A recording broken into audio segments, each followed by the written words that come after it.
Game 2 of the American League playoffs. This is the kind of October baseball afternoon we remember as kids. Stottlemyre sets, and the 1-0 to Lansford. Rickey goes, Witt throws, safe. Here's the 1-2 pitch coming to Lansford. He goes again. It's taken high. Here's the throw. He's in there. Parker launches one to deep right center. This may get out of here. Gone. The Cobra comes hissing into the dugout with his first ever postseason home run. First he's ever hit in the playoffs or World Series. Rickey goes again. It's taken high. Here's the throw. He's in there. What a dominating presence he's been.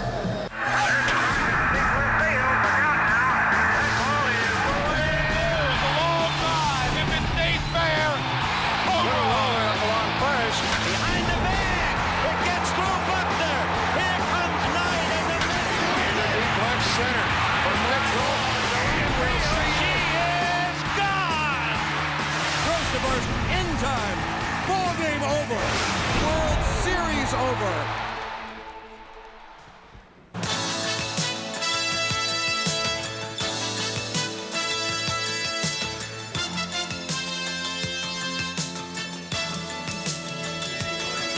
And NBC Sports welcomes you once again to the Oakland Coliseum for Game 2 of the American League playoffs. As you know, the Toronto Blue Jays versus the Oakland A's. Mike Moore went 19-11 this year. He threw the only 3 complete game shutouts on the staff, but they rely so heavily on their bullpen, they had 17 other combined shutouts where the bullpen finished up. He has, as Tony said, wicked stuff. Used to be just fastball slider at Seattle and too much in the middle of the plate. But he's developed a hard forkball. He'll cut the fastball more now, and he's on the corners more. Plus, he's come to a better team with good defense. You add it up, he goes 19-11.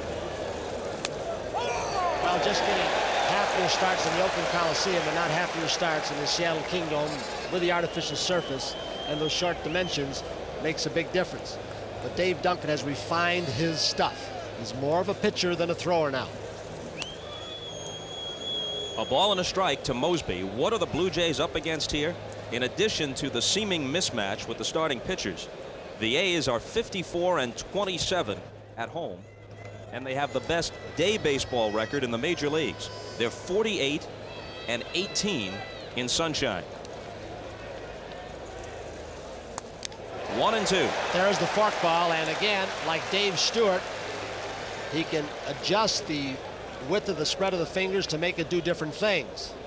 Widen the fingers, take a little more speed off. Mosby had a couple balls on the nose yesterday. Some would tend to say he's hitting in bad luck. But the way this Oakland computerizes their pitching and their defense, they'll pitch them away and play them that way, and the hard hit balls go at people at times. Mosby went 0 for 4 last night. 2-2 the count.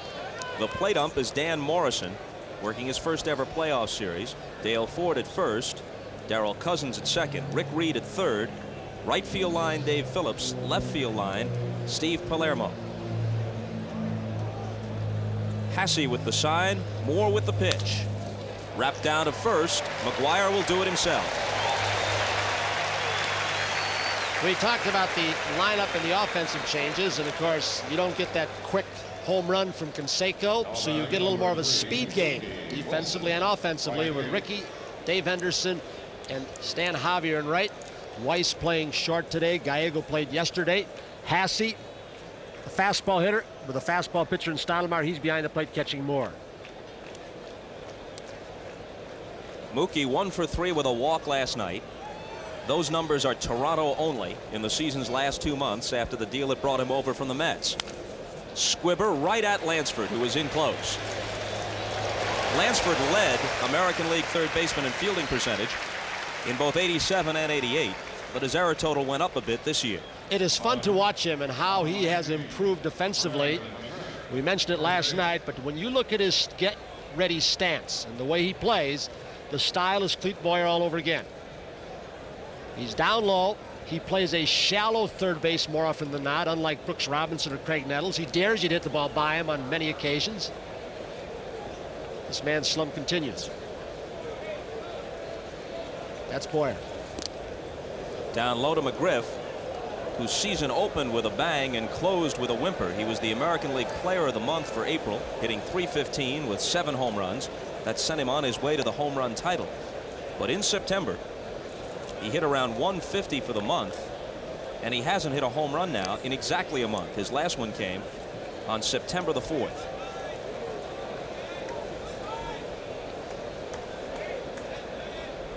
Moore works 1-0. Mike Moore's numbers trailed off after July. He was all but awesome, and then after July, Bob, I think he went something like 5 and 6. Control can be a problem, but the Blue Jays, aside from Freddie McGriff, Witt on occasion, Lloyd Moseby sometimes. Fred McGriff's the guy that really goes up there and takes walks for him more than anybody else. A team like Boston might give Mike Moore trouble. A lot of people who work the count. Nobody on, 2 out. The 2-1 pitch is in there. Control, as Tony said, is a key. In Moore's 19 wins, his ERA is 0.76, and he averaged less than 2 walks per 9 innings. But in his 16 other starts, he averaged 5 walks for 9 innings. There's the forkball. The bottom just drops out. He gets the strikeout and sets the Jays down 1-2-3 in the first.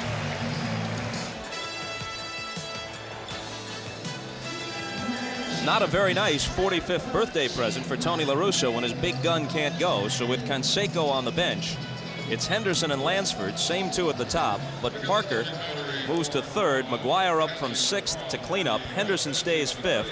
Hasse catches. Steinbach went 1 for 4, but with 3 strikeouts last night. Phillips at 2nd. Javier, the new right fielder, bats 8th, and Walt Weiss, the switch hitting shortstop, instead of Gallego, in the 9th slot. Sometimes Todd Stottlemyre has a problem when he's throwing in the low 90s, wanting to throw 3 or 4 miles an hour faster. Now Woodmire's worked with the sinker ball, changed his grip, and sometimes that can be very effective for him. He'll go slider and curveball, more curveball now, and sometimes the change. Perhaps his control a key, maybe more so his off-speed stuff. Neither leadoff man had a hit last night, but what a difference Henderson made. Stottlemyre works to him, and there's a strike. Moseby was 0 for 4. Henderson was 0 for 2, but with a pair of walks, hit by a pitch once, 2 stolen bases, and the crucial takeout slide on Liriano as the game turned in the 6th. Toward the hole, here's Fernandez. He plants and throws. Safe. Wow, did Freddie McGriff pull his foot off the bag? Freddie didn't look like he really stretched out. Tony's foot gave way, Tony Fernandez, when he tried to plant and throw. You might see a slight delay with Rickey Henderson's brilliant speed. The right foot. He'll plant, it gives. That gives Henderson a half a step. Freddie McGriff does not stretch out full length. Had he stretched out, they've got Rickey Henderson by at least a half a stride. Plus, there's a slight hesitation here, Tony, while he gets it out of the glove. Very slight. It's bang bang. Was the ball in the glove or not? That may not have been definitive. But had Fred McGriff got it on without the hop, he's got him. They pitch out. Fred McGriff had a rough year this year fielding. Last year he led American League first baseman in fielding percentage. This year he struggled the first half, making a lot of errors, and for some reason he's backed off a little bit and may have on that stretch. The A's stole 4 last night. Jays had 3 swipes. It's something Todd Stottlemyre did in the offseason. Back and forth between Syracuse and the Toronto Blue Jays. They sent him to Venezuela to work on his off-speed stuff and holding runners on. He's quickened his move to first and tried to quicken it to home. Not going, and Lansford takes inside. Todd Stottlemyre was born May 20th, 1965. While his dad was in the midst of his first 20-victory season for the Yankees. Mel would win 23 times. And remember, the Yankees won the pennant only in Mel Stottlemyre's rookie year. After that, the dynasty crumbled. And Mel Stottlemyre put up great numbers with some weak teams. Fouled off.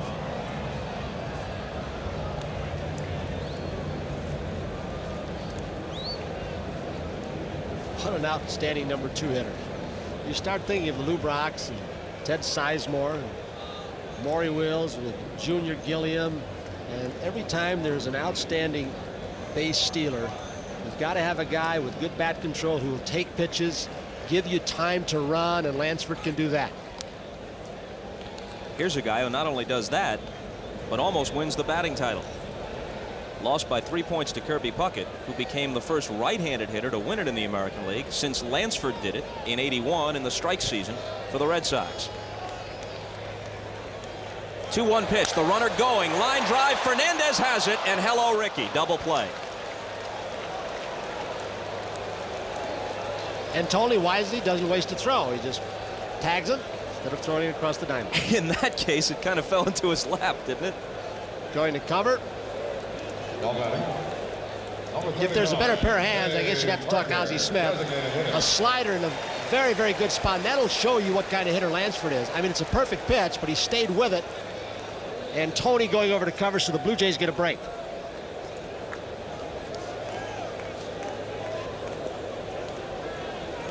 Shift is on again, as it was last night for Dave Parker. Fernandez about a half step on the right field side of second base from his shortstop spot. Liriano back on the outfield grass in right. McGriff on the edge of the grass, way behind first, but the outfield plays him straight away.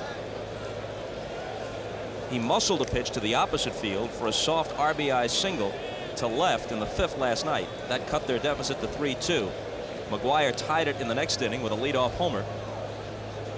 And then all heck broke loose. Slices this one foul.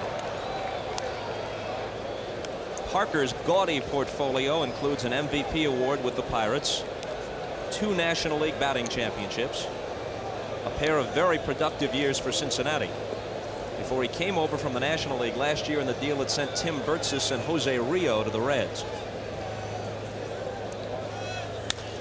0-1 pitch. He does pop it left field. Gruber goes back and makes the catch. It appeared that he was consciously trying to go the other way.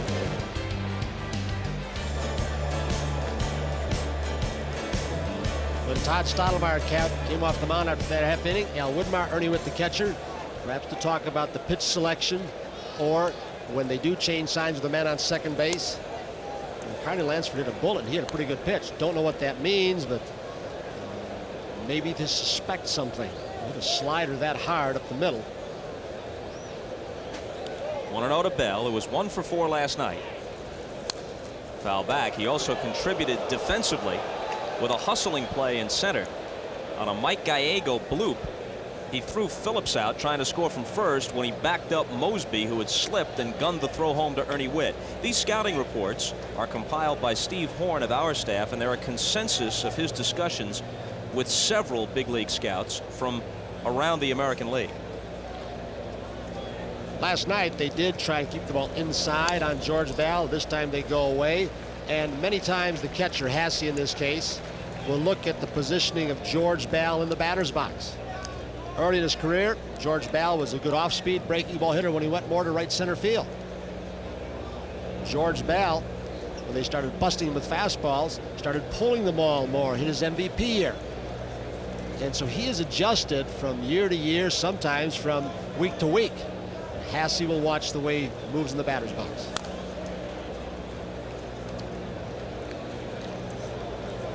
Count holds at 1-2 to him. He'll be followed by Fernandez and Witt here in the second. No score. And Bob, if you're going to bust George Bell inside, you've got to have the kind of fastball to do it. And Stewart did last night. Obviously, Mike Moore does. Storm Davis is a good fastball, and Bob Welch also. So they've got the kind of staff they can do different things with to each hitter. Down and in, and he golfs it foul. Prior to this year, Mike Moore's only winning season was 1985, when he went 17-10. In fact, in the last 2 years, he was 9-19 in '87.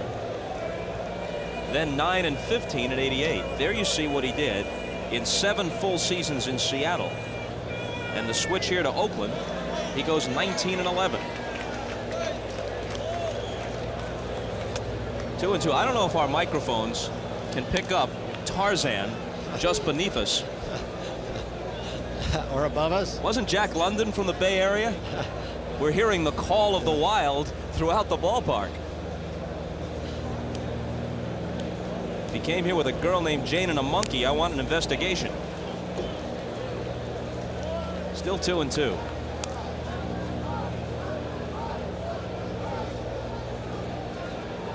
Dave Duncan likes to publicize the fact that all 4 of his starters throw forkballs.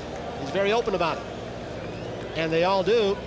I think Stewart and Moore have the 2 best ones, but he likes to talk about Welch's and Storm Davis's also. Liner to left, and it's going to drop in front of Rickey Henderson for Bell's 2nd hit of the series. I think a forkball that was a little bit up, still way ahead of it on the end of the bat. I mentioned about Duncan seemingly liking to publicize it. Oakland Alameda Coliseum. Will they get the Raiders back in this area? It's been talked about with their new coach.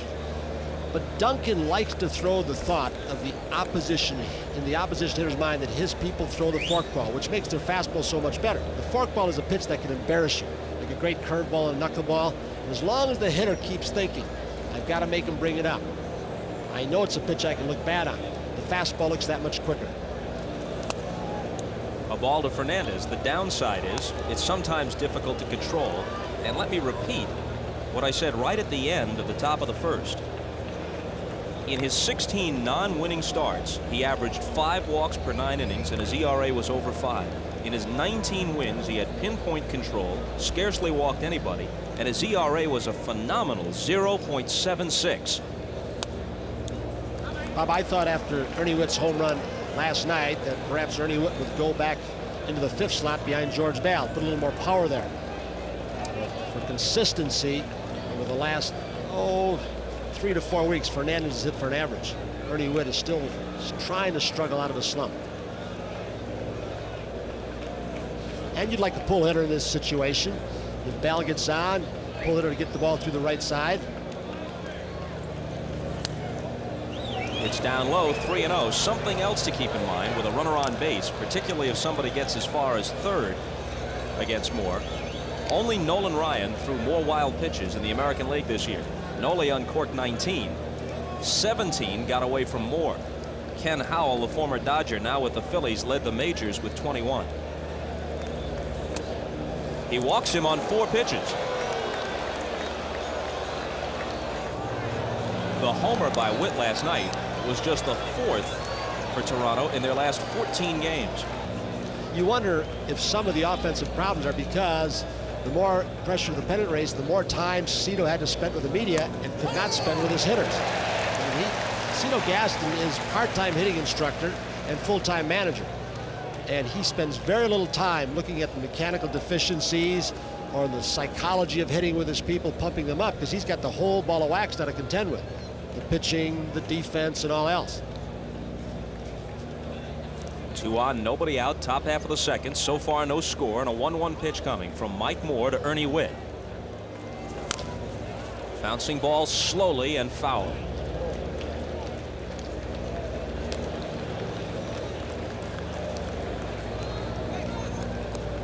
Cito well protected, flanked by his own Lee Mazzilli and one of Oakland's finest on the other side.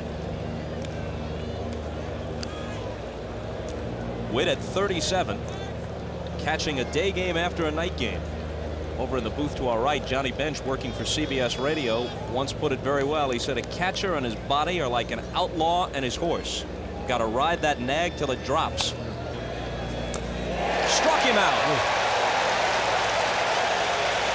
Tony, sometimes in the last 3-4 years around baseball, we hear the terms split finger and forkball used interchangeably. Are they pretty much synonymous now? Well, it depends. Tom Hankey will throw a true forkball. When he throws his first pitch, he might go a little bit closer with the fingers. It's harder. And I talked to Dave Duncan about it during the off day and have in the past. And I said, are they all the same? He said, every guy on our staff throws it differently. He said, they've all got different size hands. They all have, some have more flexibility to spread the fingers. But Duncan talks about the importance of the thumb. Some like the thumb directly beneath the ball. Some like it on the side. He said every pitcher's got to maneuver it, his fingers and the thumb, the way he wants to, because every release point's different. And he skies one to left center. Dave Henderson has room. Bell retreats to 2nd, looking to tag. He's going to move up to third. The throw properly comes to second to keep the force play in order and keep Fernandez out of scoring position. And now there are runners at the corners with 2 out. We talked a little last night that the ball does carry so much better in this warmer air in the daytime. Number 13, Lee Mazzilli, designated hitter. Here's Lee Mazzilli, who was hoping as hard as anyone for a return to health by George Bell. While Bell nursed the tender elbow, he had to DH. Maz knew in the season's final few days that if the Jays made the playoffs and if Bell could play left field, that he'd have the chance to DH. Well, they have the young kid, around 21 years old, the switch hitter Junior Felix. When he came up, he gave the team a tremendous boost. He went about 6 weeks and he was just awesome, hitting home runs, driving in runs with tremendous speed. But he then went about 2 months without hitting at all, and starting to make some mistakes and pout a little bit. More from the stretch. And a called strike. When the Mets reluctantly let Mazzilli go, it appeared as if his career would end right there, that he'd retire and then pursue coaching or maybe somewhere down the road managerial possibilities. But at least for a while, his playing career has been renewed and in a pennant race for the Blue Jays. Bluff throw to third, look back to first.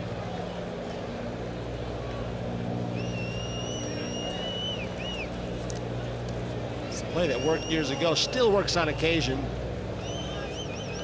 Bird and Steve Busby of the Kansas City Royals used to pull that. First time they did it, first few times it surprised a lot of base runners, first and third. There were so many stories in the aftermath of the 1986 World Series, one of the most dramatic and bizarre in the game's history, that what Mazzilli did could easily be overlooked. But he had some key at-bats as a pinch hitter, especially in games 6 and 7, as the Mets came from behind each time to break the Red Sox hearts. In there, 1-2. Mazzilli did not appear to like Dan Morrison's call. These are tough at bats for a veteran like Mazzilli. He likes to see a pitcher a lot. You can tell him from the bench. What does he throw? Throws hard, got the fork ball, but how much does the fork ball tumble? How hard is the fastball? What's the movement on it? What does the slider do? How much does it bite? They try it again, and here's the throw. They got him. Oh, it no. worked, but they got to watch the play at the plate now. Throw to third, back safely, and it backfires on the Oakland A's. They wind up giving up a base to Fernandez. Had McGuire chased him, he was afraid Bell was going to score, but he made his move toward third too quickly before George had come far enough down the line between third and home, and Bell was able to dart back while Fernandez took second. Well, these are the things you see so often with the Blue Jays, and one of the reasons why for the last 5 years or so you say that great talent, why don't they win? Because they do make mistakes on the bases. Lansford thinks that he tagged Bell on the backside before he hit the bag. Rick Reed said he was in. The Blue Jays somehow got out of that. McGuire held the ball a little bit too long, perhaps. Officially, that scored a stolen base. Now the 1-2. Mazzilli drives one to right, but Javier almost in his tracks ends the inning.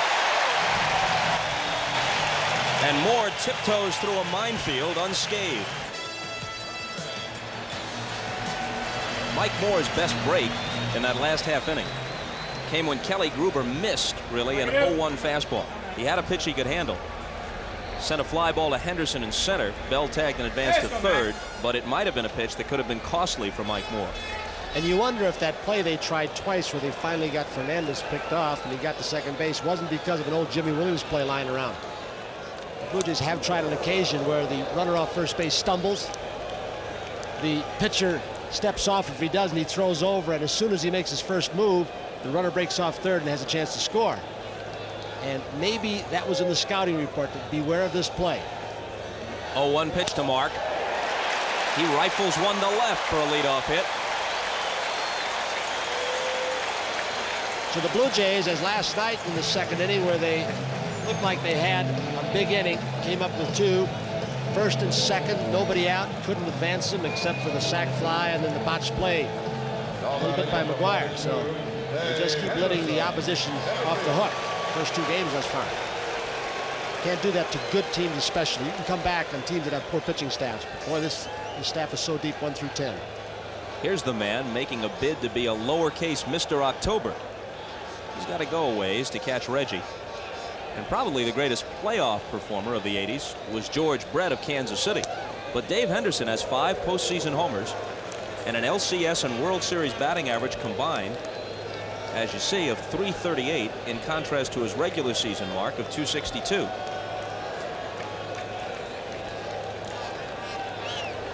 .1-0 pitch from Stottlemyre is cut on and mixed. Dave Henderson, obviously a guy that gets inspired by the pressure as opposed to some who crumble under it.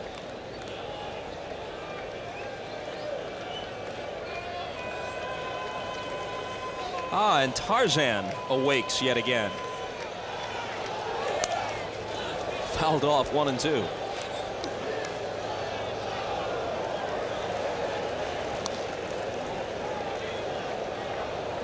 Todd Stottlemyre was sent back to the minors, their AAA affiliate at Syracuse, after going 0-3. Sent down on May 15th, recalled on June 30th, lost his next start to go 0-4, and since then he's won 7 of 10. He has never pitched a complete game in 34 big league starts. Got under it, skies it to left center. Mosby and Bell each wants it, and the center fielder properly takes it. Because that area is the sun field and might get a little bit worse in an inning or two. The outfielders out in that area are going to help each other out. You know, this spring, Todd Stottlemyre was being groomed as the closer, the stopper, the ender. See it again with Mosby going over to help Bell off. The center fielder controls. He hollers him off. But they were talking about trading Tom Hankey, coming off an off year, Montreal, maybe Atlanta. He didn't throw the ball well in spring training. So they were grooming Todd Stottlemyre. So he didn't have a lot of innings pitched, although he did have winter ball in Venezuela. Here's Ron Hasse. Double play ball to second. Liriano to Fernandez. They turn it.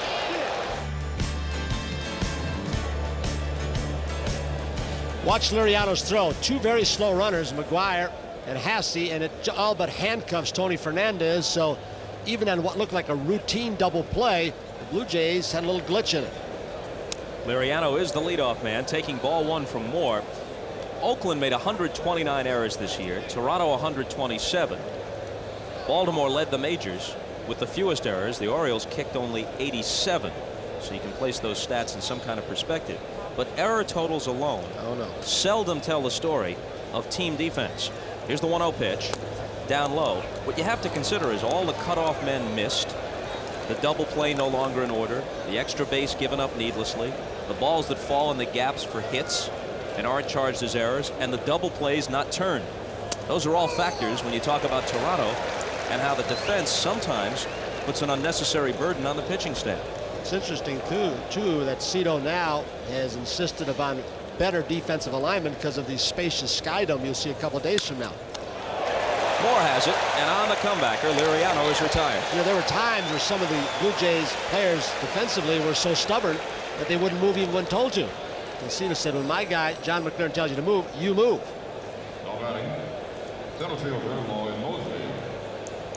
Here's Mosby, who grounded to third to open the game.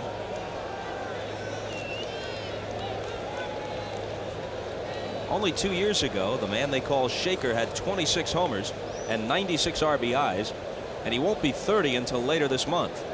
So he might have productive years left in him, but he was a disappointment in '89. We're talking about '87. Everybody hit home runs. True. He wasn't the only one that took a tumble.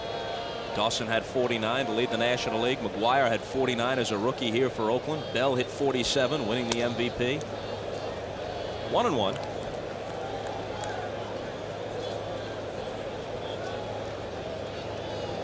The Shaker, he got that nickname playing basketball in this area, and I guess he was a great college prospect. Very tenacious defensive player and a good jumper. I guess you couldn't shake him. He was guarding. Hitless in 5 trips in the series. No score, top of the third, and if you're just joining us, Canseco a late scratch with a migraine headache. Stan Javier in right field. Canseco eligible to pinch hit, we understand, if needed. It's not in the official lineup card handed to the umpires, but it was a late scratch. Toronto's staff gave him a headache last night. He was hitless with 3 Ks. They won without him 7-3. 2-2 pitch. Line to center. It's in there for a hit. Cut off by Dave Henderson. Mosby's aboard with 1 out here in the 3rd. Now here's McGriff. 0 for 5 in the series with 2 strikeouts and in an RBI spot. 1st and 3rd, 1 out, no score. And a strike call. Rule that last play a hit for Wilson and an error for McGuire to allow Mosby to go from 2nd to 3rd. Off the plate, he tries to smother it. McGuire's judgment was he couldn't turn and throw over Mookie's head and get him. They've got him in trouble again. The Blue Jays left 2 in the 2nd.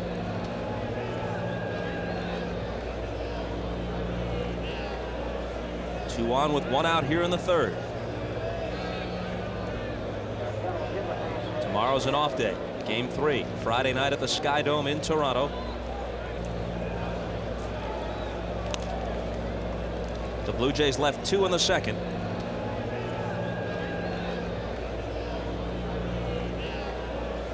Two on with 1 out here in the 3rd. Tomorrow's an off day. Game 3, Friday night at the Sky Dome in Toronto.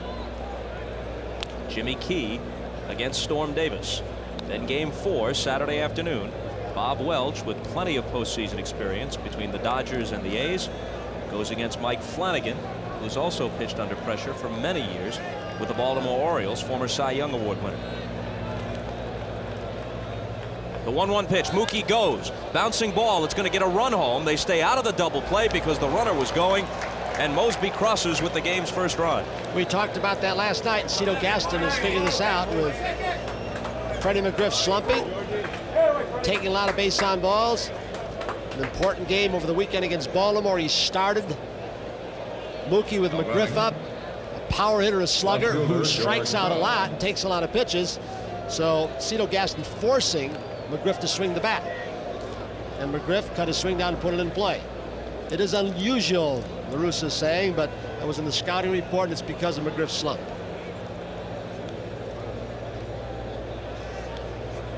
Give the RBI to Freddie. They'll line a single to left his only time up.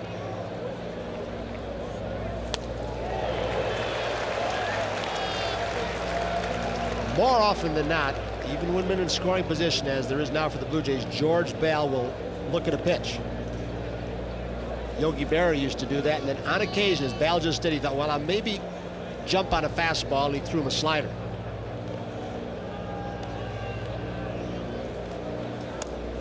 Outside and low.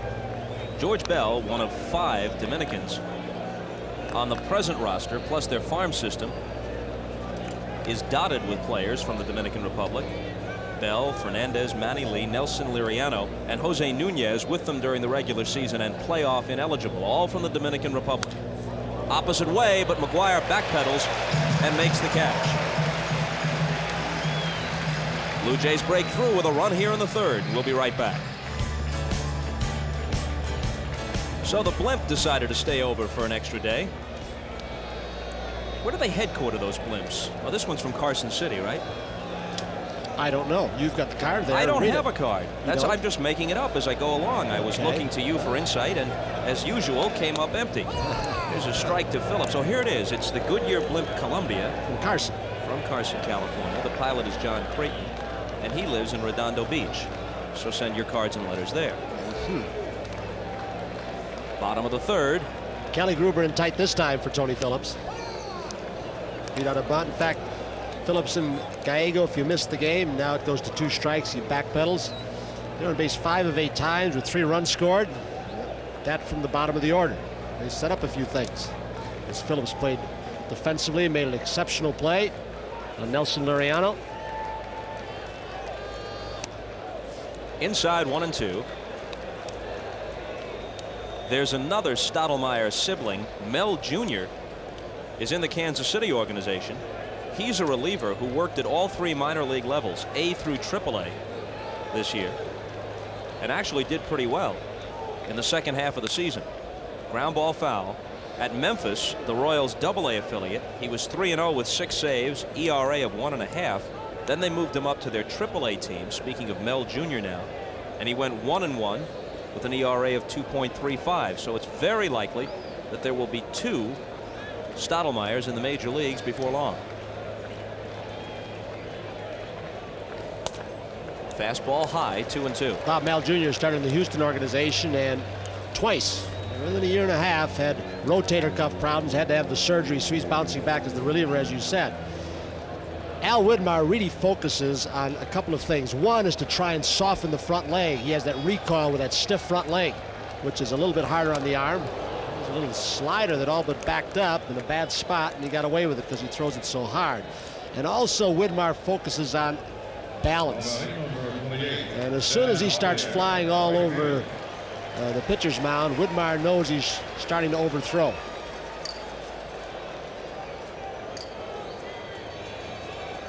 As Javier steps in against Stottlemyre, consider these numbers. In their 88 games this year without Jose Canseco, the various people they used in right field hit a combined .237 with exactly 1 home run and 29 RBIs. In slightly fewer games, Canseco hit 17 home runs and drove home 57. Ground ball, second base, Liriano, easy play. 2 down here in the last of the third with Toronto leading 1-0. You know, some of the problems for Toronto when they go on dirt and grass, they may not seem obvious, but they are. They're so used to the ball playing more than half your games, in fact about 2/3 with all the other artificial surfaces in the league. And they play back and the ball gets to them in a hurry so they can stay back in the double play situation. You just saw Liriano. He waited way back for the ball to get to him, didn't charge it. Kelly Gruber has a problem with that on occasion too. Coming from the artificial surface to dirt and grass. It sets the timing of the infielders, especially on the DP. Here's Weiss, the Rookie of the Year in 1988. North Carolina product. Played with B.J. Surhoff and Scott Bankhead, among others there. B.J. Surhoff was a shortstop. Coach said, B.J., we're going to make you a catcher because we got a kid named Walt Weiss coming. He's still not 100% with the knee. He's still building it up or trying to. And for Walt Weiss, some plays he has to make on the run. He can't really get down on the ball. Boy, what a brilliant fielder he was all last year. Left center field, Mosby and Bell. Again, they converge, and this time Lloyd lets George take it. So, Stottlemyre sets them down in order. 1-0 Toronto. Tonight on NBC, our cameras at Wrigley Field in Chicago. Gereltz for the Giants. Maddox for the Cubs. Game 1 of the NLCS. And strike 1 to Tony Fernandez, who walked his first time up, and a rarity. He's walked 3 times already in the series. And he's not exactly the kind of guy who works a lot of base on balls. Well, a lot of people felt Jimmy Williams early this year thought he might be the ideal number 2 hitter. When the season started, Tony hit some leadoff, hit second. Gruber was hitting third. His on base percentage wasn't high enough. Plus, when he had the knee surgery, he wasn't running as much as he did early in his career. No question that getting hit earlier this season set him back a lot. He came back much more quickly than anybody thought he would or could. In fact, came back against Oakland and doubled in his first at-bat. Sharply to McGuire. An unassisted put out for Mark. Well, you get a good chance to see what that forkball does to a hitter. It fools you in so many ways. I mean, the arm speed is the same as the fastball or any other pitch in the delivery. But you get the change of speeds. You get the difference in direction 2 ways. Side to side and from up to a downward motion. So it's like a 3 or 4 dimensional pitch. Ernie Witt struck out on a forkball his first time up. Morris fan 2. And down low. Interesting to contrast what Moore did this year against his former Seattle teammate Mark Langston. Moore was hotly pursued when he became a free agent after the '88 season, although the casual baseball fan who looked at his record might have wondered why. He was 66 and 96 for his career and an ERA of about 4.5, but under vastly different conditions with a generally poor team and in a hitter's park in Seattle. But inside baseball people knew what Moore could do, knew the kind of stuff he had. This year he goes 19-11, ERA 2.61. His more celebrated ex-teammate Mark Langston, one of the game's great lefties, a combined 16-14, ERA 2.74 between Seattle and Montreal. 1-1 pitch, slapped to second. Phillips gobbles it up. You know, Bob, you think of the King, immediately think of their first-year manager, Jimmy Lefevre. How hard it is to develop a pitching staff up there. When you look at the guys who were up there, just the two you mentioned, who become successful, will be even more successful the more they pitch out of that little ballpark. You think of the Rick Honeycutts, Floyd Bannister, Matt Young. I mean, and more, it's just almost an impossible park to sustain a career in if you're a pitcher. Balls flat or they're so. It's so frustrating. Kelly Gruber now on the first pitch. Another chance for Phillips. Moore makes quick work of the Blue Jays in the top half of the fourth after 3.5 in Oakland. Toronto leads game 2 1-0. Top of the order in the bottom of the fourth.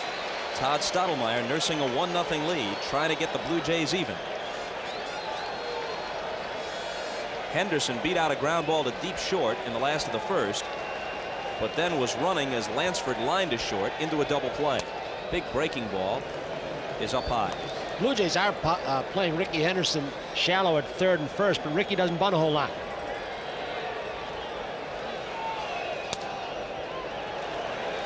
You can see how Henderson approaches hitting differently with a man on base than when he's trying to lead off an inning.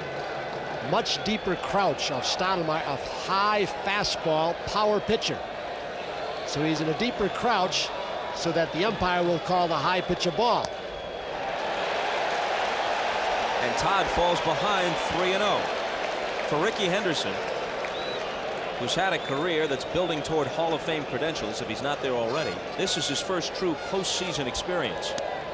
He played in the mini playoffs in 1981. Strike season. It doesn't really count. That entire season was so messed up. Full count now. Well, I think Billy Martin said it first. People have said it since then that this is the greatest leadoff hitter of all time. Billy nor any of us ever saw the leadoff men, but Rickey Henderson's got to be among them. And he draws the walk. The tying run aboard in the person of a man who has averaged more runs per game than any active player and scored more runs than any major leaguer in this decade. And interesting that Todd Stottlemyre and Ernie Wett say the guy we want to keep off base, but you also know that he's got some power and he can jump on a fastball right down the middle. Stottlemyre trying to overthrow, loses the strike zone.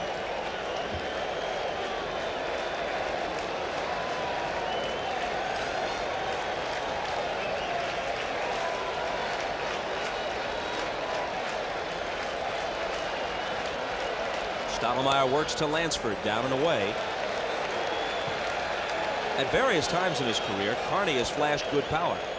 He's hit 19 homers 3 times, but last year he hit only 7, and this year but 2, driving in 52 and hitting .336. You watch Rickey on first base, Neil.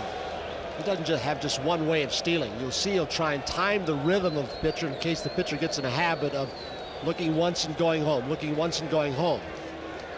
But once they freeze him and stop him, he goes to a different approach. Doesn't take as big a lead as Vince Coleman. He might vary his lead. Joe Morgan had a measured lead, different against left-handers than right-handers, but always the same, 15 or 13 feet. Lou Brock, shorter lead, momentum towards second base. Maury Wills will give you all kinds of different looks. Amazing thing about Rickey, his stolen base years have been on dirt and grass. Harder to run on than artificial surface. Not quite as quick on the dirt. Stottlemyre sets, and the 1-0 to Lansford. Rickey goes, Witt throws, safe. That was a time when he timed the delivery. One look, Stottlemyre didn't freeze him. But that's what they want to do with Rickey Henderson, not show him the same look twice, but it didn't matter. Ernie Witt had no chance. It's his third stolen base of the series. Excellent pitch to throw on. Ernie's release time is good. Fairly accurate throw, but even if it's right in the bag, he doesn't get him. Now Rickey might become even more dangerous. There is, see? Very unusual because Todd Stottlemyre did that quick pitch where he'd balk, but he changed his rhythm and unloaded in a hurry. And Rickey timed it with the right foot off the ground and boom. The 1-1 to Lansford. Tries to go the opposite way and grounds it foul. Now he has much less of a hole on the right side. Liriano had been cheating towards second base and McGriff holding Henderson, and there was a gaping hole between them. Now it's closed up.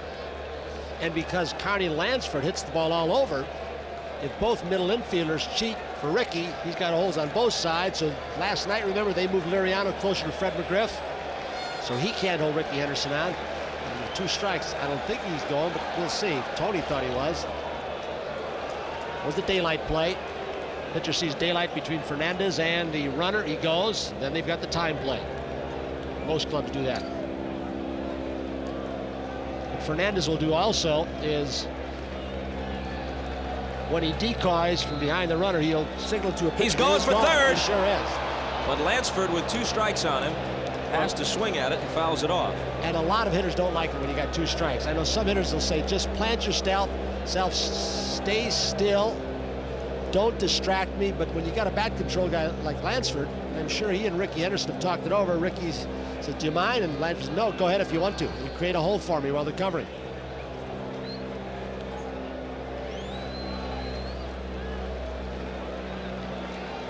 Fernandez gets behind Rickey Henderson. Then when he backpedals, he'll go to his pitcher with his bare hand as if you can go home now.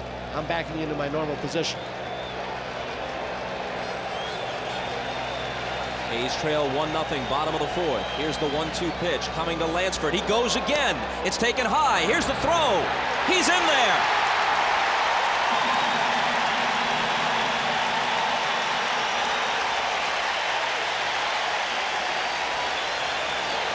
Henderson, one of the game's premier players for a decade, but no postseason play since '81. You can tell how charged up he is for the series. Watch his reaction after he goes headfirst into third ahead of Gruber's tag. There are so many things on this play, and Rickey got kicked pretty good by Kelly Gruber. He's all charged up, but you get the infield in now. There was a hole created in case Lansford did hit it. Stottlemyre sped up his delivery, threw a ball.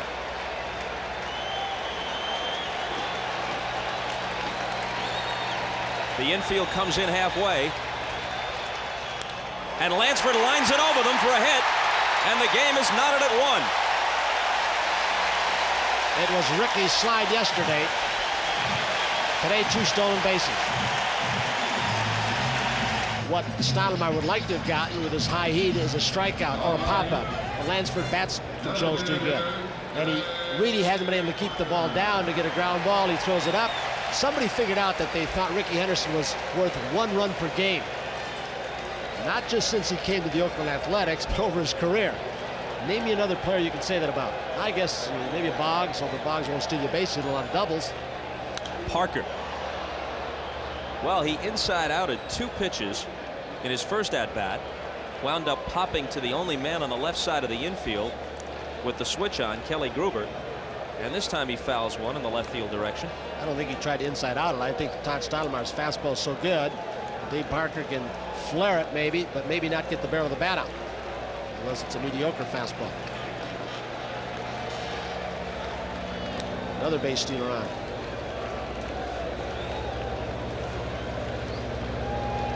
He stole 37 this year, a career high.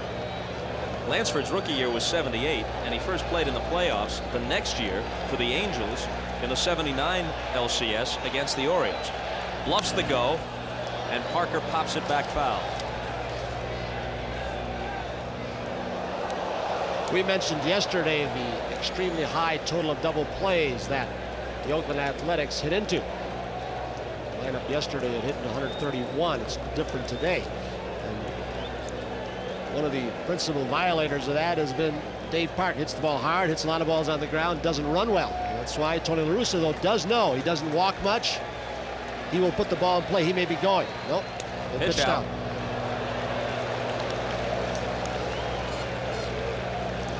One way the game has changed, I think, over the last 20, 25 years. the counts that people run on are so much different. 0-2 last night, 1-2. Used to be the 0-2-1, 3-1, 3-2, of course, 2-2 on occasion. Mark McGwire is on deck. It's more so in the other league and more so with the Don Zimmer. He'll try anything. Oh, bases loaded, starting runners, even when all three of them, even when the count's not full. And he's been so successful with it so many times. Runner goes. Hit down to McGriff. No play at second. Lansford in scoring position, and Parker retired for the first out. Here's McGwire, and let's turn the page in the scout's notebook on him. You saw him hit a high pitch for a home run yesterday. A breaking ball hit a high pitch for a base hit earlier. Wraps this one fair right over third, and the A's have the lead. Down into the corner with Bell chasing it. A double for McGwire. 2-1 Oakland. By Tony La Russa, starting Lansford with a slugger up. His third hitter, Parker. He avoids the double play, gets the runner in scoring position, and with that newly found open stance, Mark McGwire has been able to get the bat out a little bit quicker. Something how that ball looked like it hit on the inside of the foul line, and with that kind of spin off a strong hitter, usually that ball goes foul, but I think it hit a little bit of an upslope or downslope on the inside of the line, and it stayed fair. It hugged the chalk, and the A's have the lead. Henderson takes outside. Last year, in the sweep over Boston, McGwire hit .333 and had a home run off Boddicker. Had a home run last night against Steve. A single and a double today against Stottlemyre. Henderson doesn't get it. It's one of the first changeups Stottlemyre's throwing, and maybe that's what Al Widmeyer wanted him to do. Either sitting on your hard stuff, hard slider, hard fastball, and a little different look, more of a crossfire for a change. He's got to be more than a one-speed pitcher. That's what Widmeyer told him, I believe. Grounded foul. Toronto bullpen gets up now, Bob.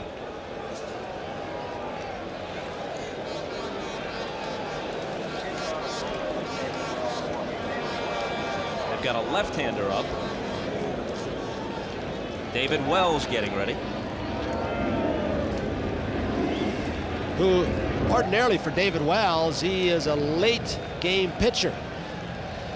With an off day tomorrow, and he hasn't had much work lately. Got John Cerruti down there also. Dale Ford.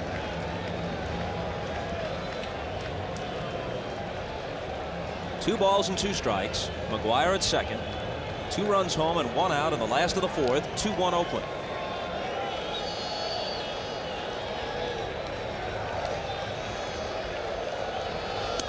Struck him out. For Todd Stottlemyre, strikeout number 2.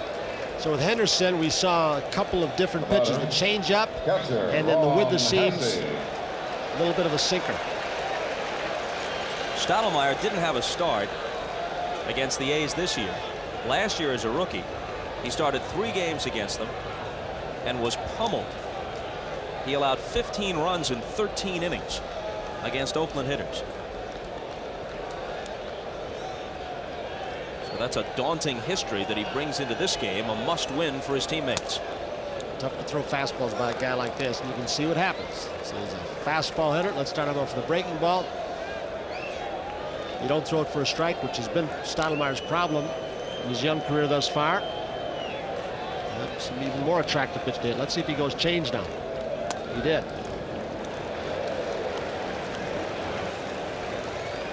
Tony La Russa, 45 years old and a big league manager for a decade, succeeded Don Kessinger as the White Sox manager mid-1979.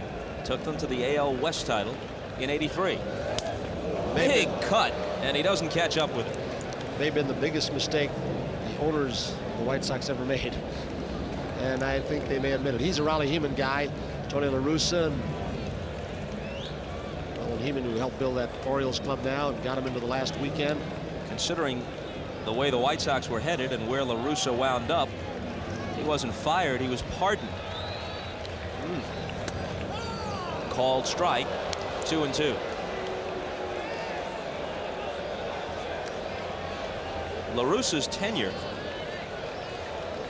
as we look at Phillips awaiting his chance, is already the longest of any Oakland A's manager. Dick Williams and Alvin Dark each lasted 3 years. It's 3 and change now for Tony, and he got a contract extension at mid-year this season. Just missed. Full count. He has pretty much stayed with off-speed stuff to this point with Hasse. And with first base open and Phillips up, who struck out in the third and is not the long ball threat that Hasse is, he may go off speed again. Just missed with a backdoor curveball the last pitch.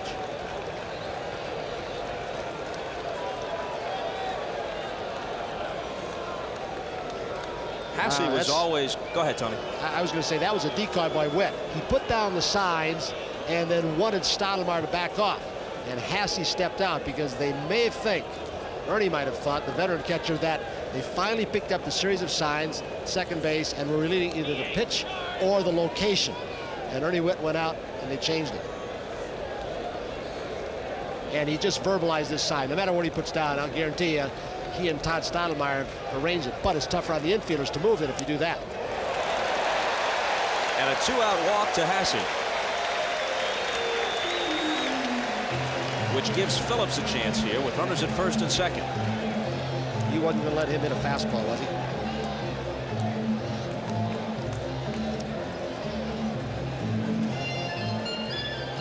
Now batting, second baseman, Tony Phillips. Widmar and Gaston watching very closely, with Wells heating up in the bullpen. Ernie Witt's already motioned out to his infielders. Play a little deeper, knock anything down. Can see the infield hit. Play deeper for a decent runner. Phillips struck out his first time, takes high.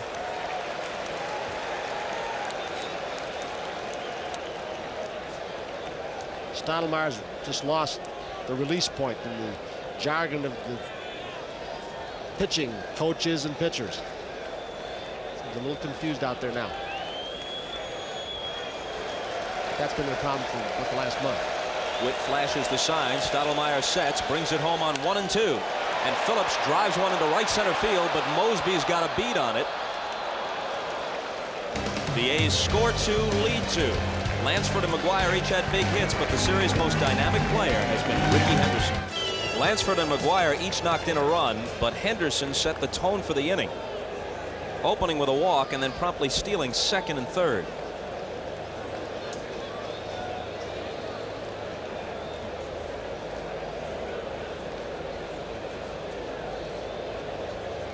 Lee Mazzilli hitless in 4 trips thus far in the series.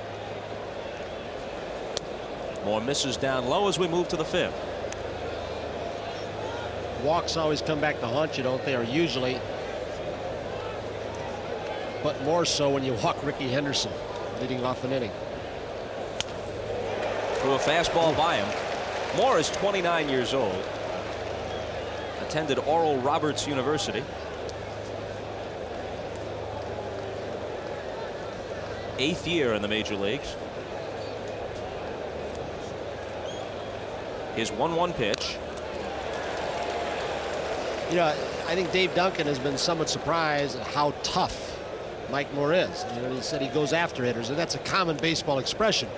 But they thought he was more of a nibbler, that he didn't throw this hard. Wasn't this effective with a hard fork ball as he refined it in the slider. But part of it probably was a part that will knock your confidence out and make you a nibbler. Seattle's kingdom. Tony La Russa puts it this way about Duncan, and we'll tell you after this pitch, which Mazzilli bounces to Phillips. A busy day for Tony, and he throws him out. La Russa says if you took every category that would be relevant about a pitching coach, preparation, insight, ability to communicate, the respect he commands from the others on the coaching staff and from the players, this man Duncan is a 10 on a 10 scale in all of them. Even as a young player in the A's organization, surrounded by guys who'd be much bigger stars, Reggie and Sal Bando and Rick Monday and Joe Rudy and Catfish Hunter, even as a young man, Duncan had the presence that others respected. When he spoke, people tended to listen. And Reggie especially, because he and Dave Duncan are still the closest of friends. Spent a lot of time together. Of course, I'm sure Reggie Jackson picked up a lot about pitching and how to hit from this man. Liriano. A ball and a strike to him. Duncan wasn't much of a hitter himself, a low average hitter, had occasional power, had some years where he popped 15, 16 home runs. But it was as a handler of pitchers that he was able to hang around the big leagues for several years.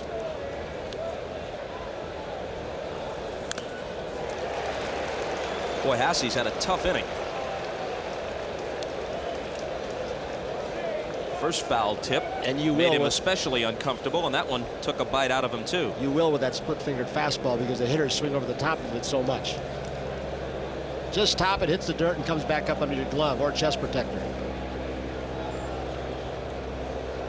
Mike Brewer's got 7 ground ball outs. In fact, the last 4 have been ground ball outs. 3 to Phillips.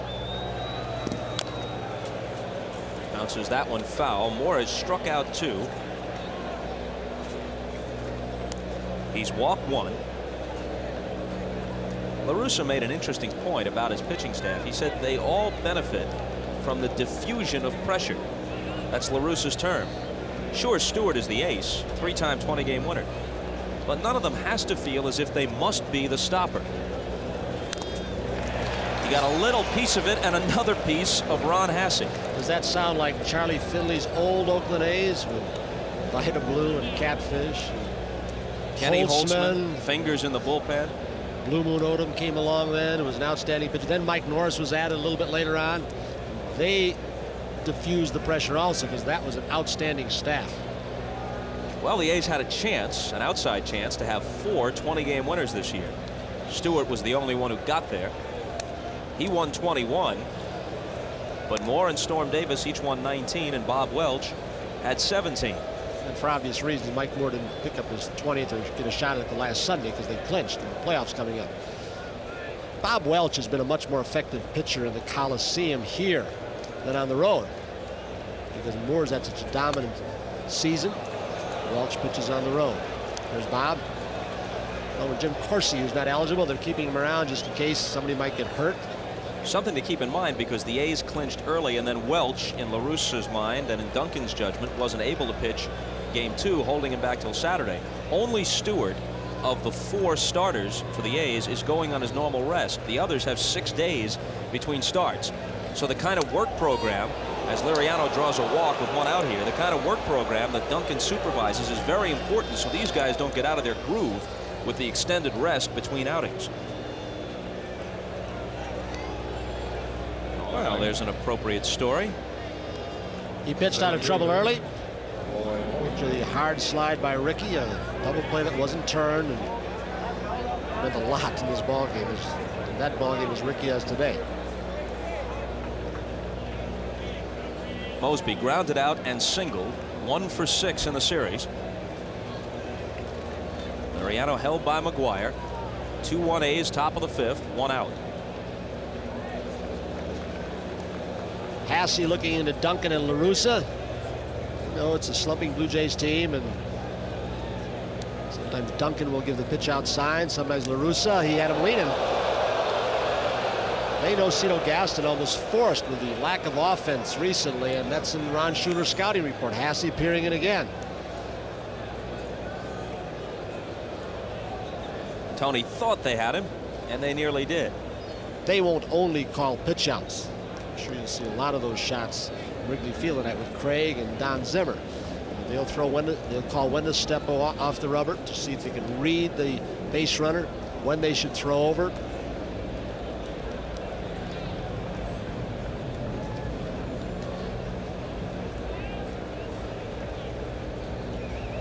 Any slight motion could be the true indication, and you never know.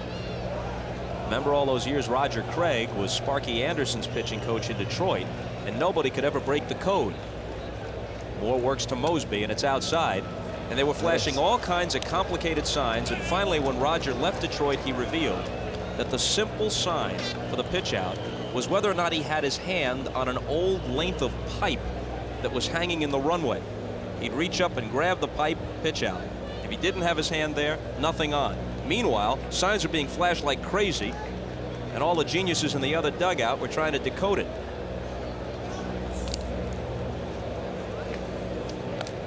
That was too obvious. I think Roger Craig was just putting you on, too. That wasn't the That only was guy too he easy to told. figure out. Hand on the pipe or off the But pipe. you know, it's like Are you hiding kidding me? under the bed. It's the last place anybody would look. You could be there for hours.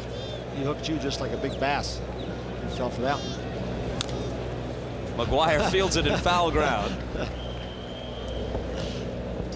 Every ball game you see from here on in, you'll be watching for the old hand off the pipe or hand on the pipe signal, huh? And most of the ball games I see from here on in, I'll have plenty of time to let my mind wander.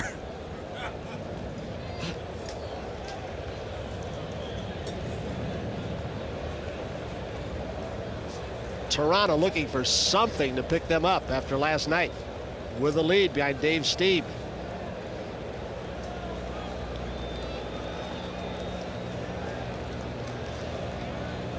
Moore working very deliberately and then looking Liriano back. And what they're looking for could be as simple as hand on the pipe or off. Hands on the knees or off. Is that an indication he may or may not be going?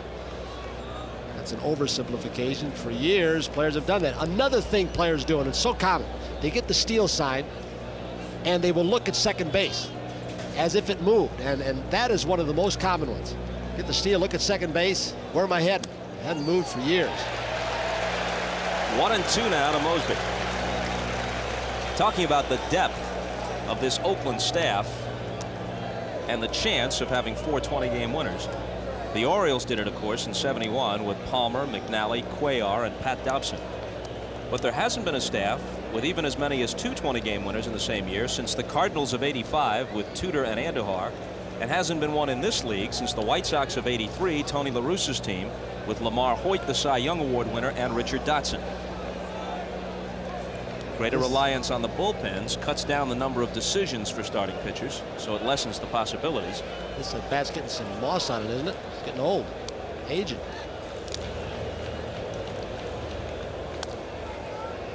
How long has Mosby been up there? You got your stopwatch on?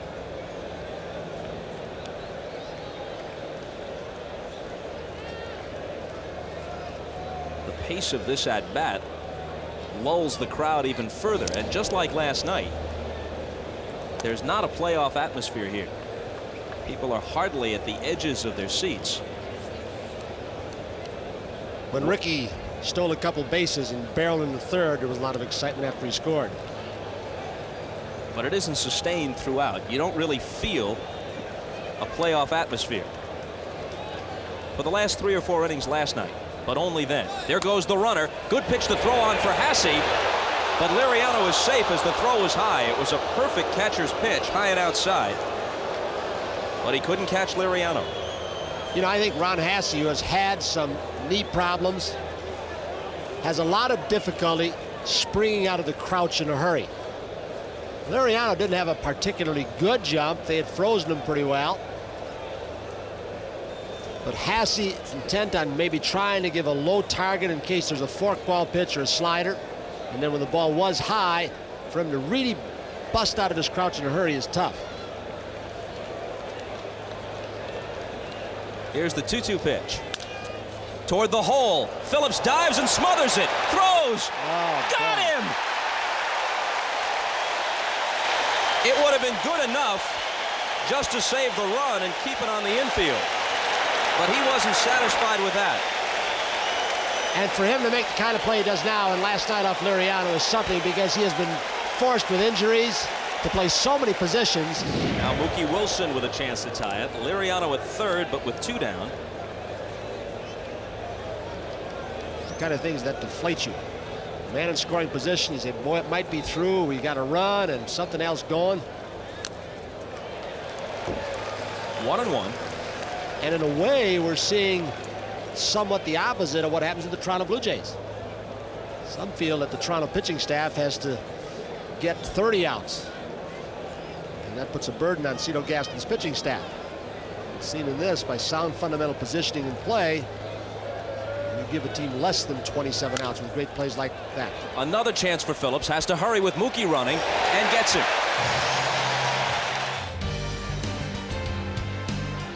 Goodyear blimp overhead, moving ever so slowly through a cloudless Oakland sky. Here is Javier, and an interesting matchup. He looks better, doesn't he? Yeah, it looks as if that headache might be fading. He's moving around. He was all but dormant early in the game. That pained look on his face. Line drive, foul, just foul, says Dave Phillips, down the right field line.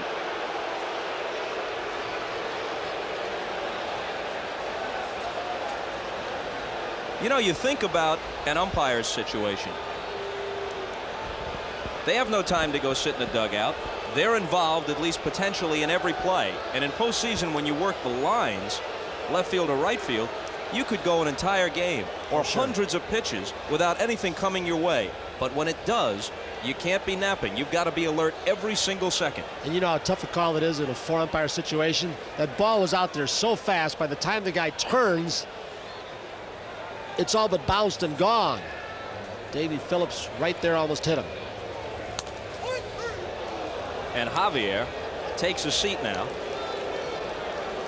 becoming strikeout victim number 3 for Todd Stottlemyre. Speaking of the umpires, a reminder, we'll present our State Farm Rules of the Game feature during the 7th inning stretch timeout. You know, that was an interesting matchup, Stottlemyre and Javier, the sons 64 of fathers who played in the 64 series.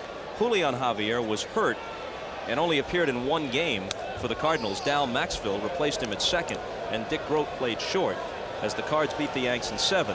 And of course, Mel Stottlemyre had 3 starts, winning game 2 over Gibson, no decision game 5 against Gibby, and then they each pitched on 2 days rest in the 7th game. And the Cardinals eventually broke through against Stottlemyre and won the game 7-5, with Gibson going all the way on guts alone. A little different Stottlemyre so far this inning, not just because of the strikeout, but looks like he's got a little faster pace, and he is going more to the sinker ball now, getting the ball down. They were jumping all over his high stuff. The high fastball, when he tried to get a slider down, they both stayed upstairs. A little quicker pace for Stottlemyre now. The changeup. Weiss bounces one to Liriano's left, and Nelson tosses him out. 4-3 has become a familiar song thus far in this game, hasn't it? Especially on the Oakland side. Well, let's see. Liriano has handled 3 chances, but Phillips has the last 5 assists, all 3 in the 5th, with a Liriano walk thrown in, and the last 2 in the 4th for Oakland. Rickey Henderson.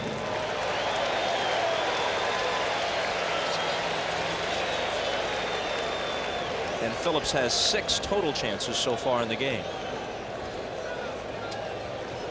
Here's the man. His last time up, he walked, stole second, stole third, came home on Lansford's single. Lansford eventually was plated on McGuire's double over the bag at third. Down low to Rickey.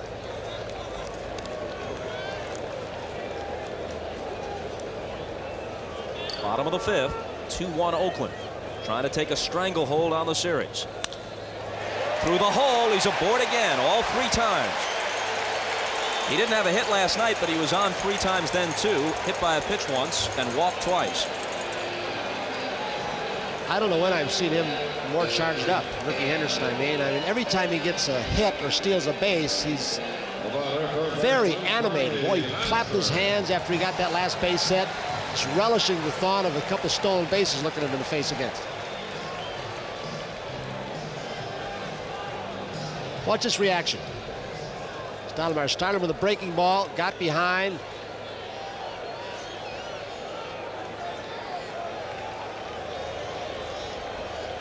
Lansford lined into a double play, had an RBI single, and time is called. There's another important thing for a hitter to help out the base stealer Henderson. When Stottlemyre held the ball, Rickey was come to a stationary stop. He was frozen. The legs might tense up. Lansford takes the pressure off him, not only himself, but off Rickey Henderson, and makes Stottlemyre start all over by calling time and stepping out.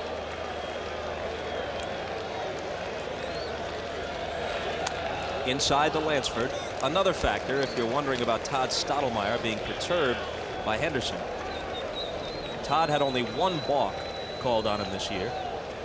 Balks in general were down 70% from the dizzying totals last year when they decided to enforce that discernible stop rule to a ridiculous extent. You know what that did to earn run averages too?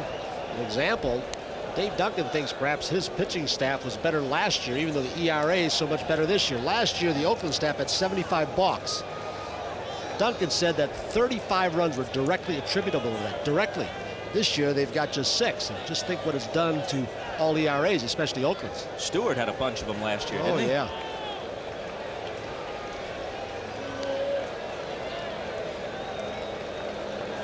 Henderson away from first.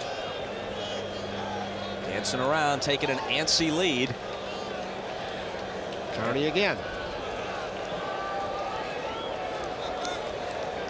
Not going to let them hold Rickey Henderson in a stationary position too long. It almost seems like it's time by Lansford. Like 2 or 3 beats, call time. Quick Not pitch. going. There's the pitch out. I mean, it was such a tip-off. Rickey Henderson might have been going, but you see that quick delivery or quicker move.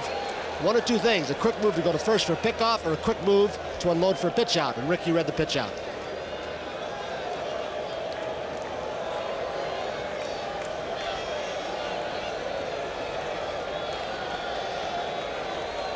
On 2-1. Stottlemyre holding the ball, trying to vary the rhythm, and then Lansford stepping out. I counted to 1,004 that time before Carney called time.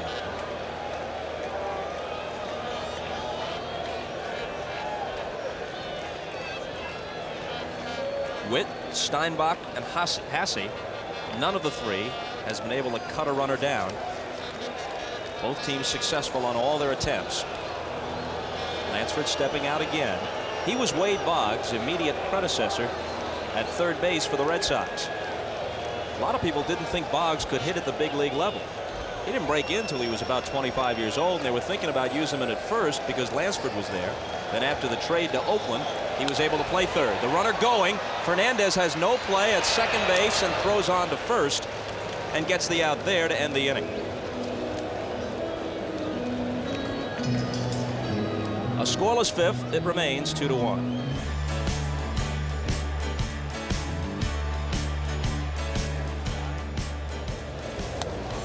And Freddie McGriff cuts and misses at Mike Moore's first pitch in the top half of the 6th. He'll be followed by Bell and Fernandez. It's a 1-run game. A's up 2-1.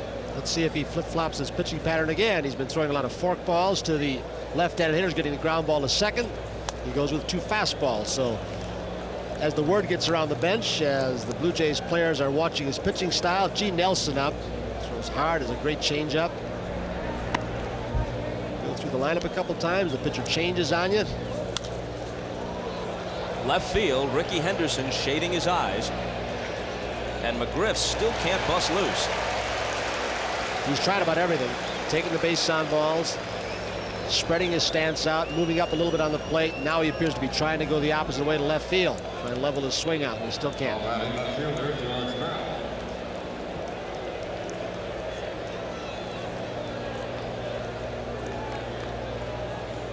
As Tony mentioned, Nelson throwing as Moore works into the 6th here. He threw a half-dozen complete games. 3 of those were shutouts in 35 starts.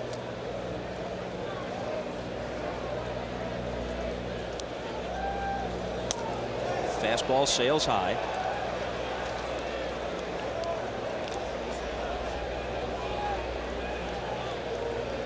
Infielders like to play behind this staff because Dave Duncan insists they keep a relatively quick pace. Don't think too much. Oh, just Left center field, but he got under it. Hanging slider. Which Henderson will it be? Center fielder Dave. And you can see what happened. Rickey Henderson looking into the sun. Dave Henderson looking away from the sun, and Rickey Henderson gives ground. You know, when the A's picked up Mike Moore right away, as soon as the free agent fishing season opened, watch Rickey having some trouble. Dave comes over, different angle. Keeps going till he hears the controlling outfielder, center fielder. When the A's made their move on Mike Moore, well, it really sent a message to the rest of the division. One that must have made a lot of GMs in the AL West very uncomfortable. Here was a team coming off a division record 104 victories, and they wasted no time bolstering what already was a very deep and very effective pitching staff for Tony La Russa. And some said, well, will they go after Langston? And Sandy Alderson, general manager, already said, no, we will not, because we will not destroy our salary structure. We've already got Dave Stewart, multi-year contract, some of the others making money, and Montreal apparently has already offered Langston $9 million for 3 years. So that would just destroy the people who have been so successful for us. And then with Canseco hurt, they go out and get Rickey Henderson. Complacency is not a problem with this Oakland A's franchise. Tony La Russa knows, and look at Jose, that this team learned to play without Jose. They were relying on him so he was such a dominant offensive force the last few years, and it made all the fringe players happier because they got a little more publicity, they got more at-bats, they produced in those clutch situations. It's a tribute to Oakland's depth and resourcefulness that they went 52 and 36 in Canseco's absence, even though the replacement right fielders did diddly. A called strike, 2-2.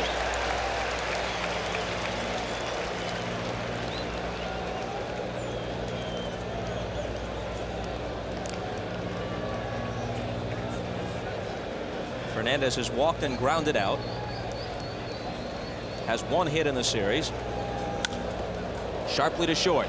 Comes up nicely for Weiss. In the top half of the 6th, Mike Moore makes a key move through the heart of the Blue Jay order, retiring the 3rd, 4th, and 5th hitters and preserving the 2-1 lead. 34 years ago today, Johnny Padres shut out the Yankees, the first and only Brooklyn World Championship. Don Zimmer and Roger Craig, each a part of that Brooklyn Dodger World Series win. Only one of them can take a champagne bath this fall.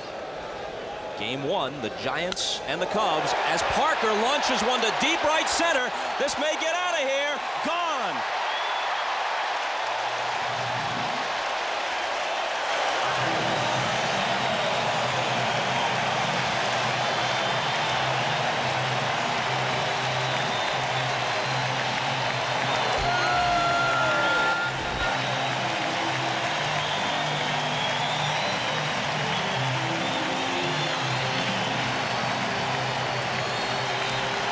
The Cobra comes hissing into the dugout with his first ever postseason home run. First he's ever hit in the playoffs or World Series.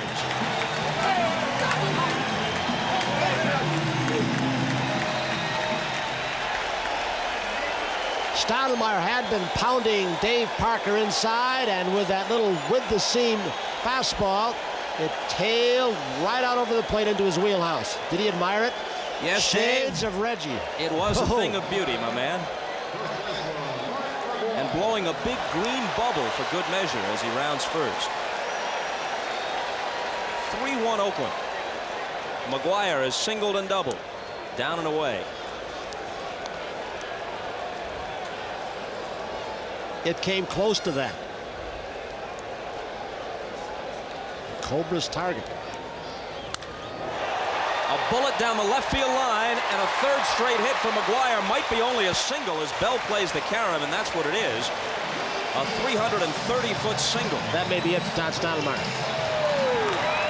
And like last night with a 9-man pitching staff, Cito Gaston, off day tomorrow, of course, going to maybe a little bit bigger ballpark. He's going to go to Jim Acker again. Jim Acker, who worked last night in relief of Dave Steve,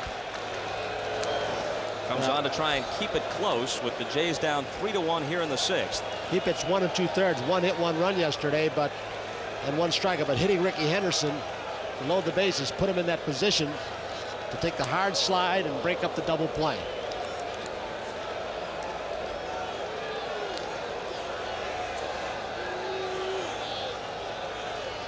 Todd Stoudemire yielded 7 hits in 5 innings plus.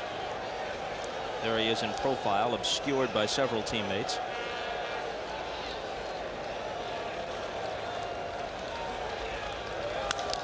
Dave Henderson lifts one to right center field.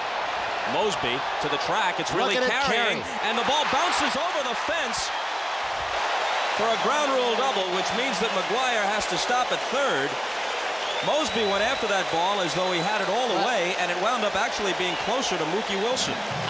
It looked to me like Mookie had the longer run. He was playing Henderson in case Henderson was going to try and shoot the ball through the right gap on the ground. And then Mosby just gave ground and let Mookie have it, and Mosby kept going and taking control of center field like Dave Henderson has in left center.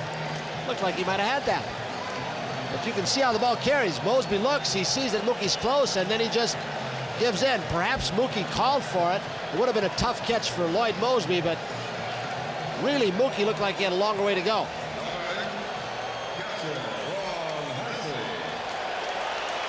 Now runners at second and third, a run already home, nobody out. Hasse the hitter, he's grounded into a double play and walk.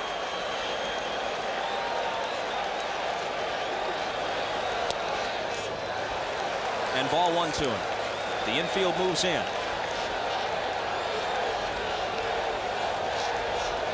Closer on the left side and the right. Left side, the weaker side. Liriano not quite halfway. He may creep a little bit.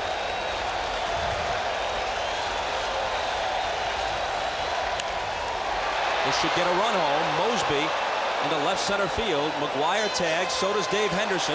Henderson sprinting for third. The throw heads that way, and he's in. So's McGuire with the 4th run. And you see the difference in throwing arms and fundamental play. Remember yesterday, Fernandez on second. The ball, similar depth to that, maybe more towards center field at Dave Henderson. He couldn't get the third. But the Oakland A's, Ron Shooter's advanced scouting reports have been very, very incisive. Run on the arms, take a chance. Not only are they not strong throwers, you look at Hasse, modifies his swing with the infield in, a little more uppercut, get the ball to the outfield. Not saying even a good throwing arm would have caught the runner at third base, but it's a balloon-like throw. It's not just that the arms are not strong, sometimes they're very inaccurate. I believe it was Tom Henke who expressed the opinion before the series began.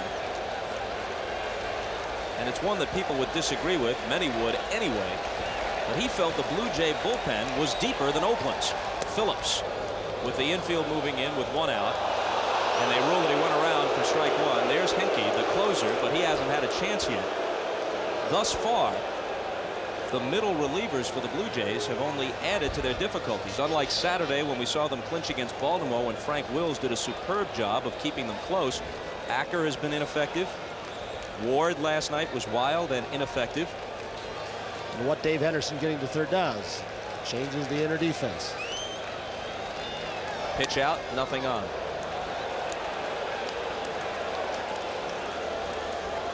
The Blue Jays are bucking some powerful trends.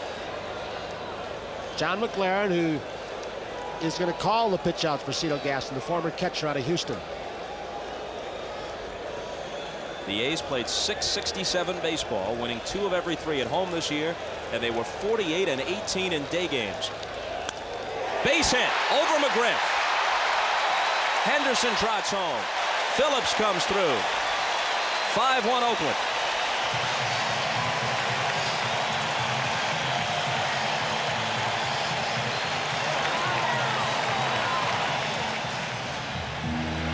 Acker faces 3 hitters, gives up a ground rule double, a well-hit sac fly, and a ringing single for Phillips to drive home another one. The left-hander David Wells comes out of the pen, and Jose Canseco feels well enough to at least take 1 turn at bat. He's going to hit for Javier, and we'll see whether he stays in the game to play right field. Scratched late from the starting lineup because of a migraine headache, and this guy had headaches of his own. Threw gasoline on a fire. A double, a single, a sac fly. You don't ever miss an opportunity to get a Canseco's bat in the lineup. You get him against a left-hander like David Wells, who's a fastball pitcher, throws hard. And I'm sure in the hitters meeting with Merv Rettenman, the hitting coach, said the last 2 times out, that came from Ron Shooter again, that Wells has had trouble with his curveball. Plus, you put him in with a lead, you're also going to improve your defense because he can throw. And not that Javier's bad, but Canseco can be an outstanding defensive player. Sometimes he has lapses. Wells works to him. When you get a chance, any chance, to get the best, one of the best players in the game, and you put him in as soon as he's well. He's 0 for his last 21 postseason at-bats after going 0 for 4 with 3 Ks last night. Hasn't had a postseason hit since the Game 1 grand slam off Tim Belcher at Dodger Stadium in the World Series. Oh, a vicious cut. A ball and a strike.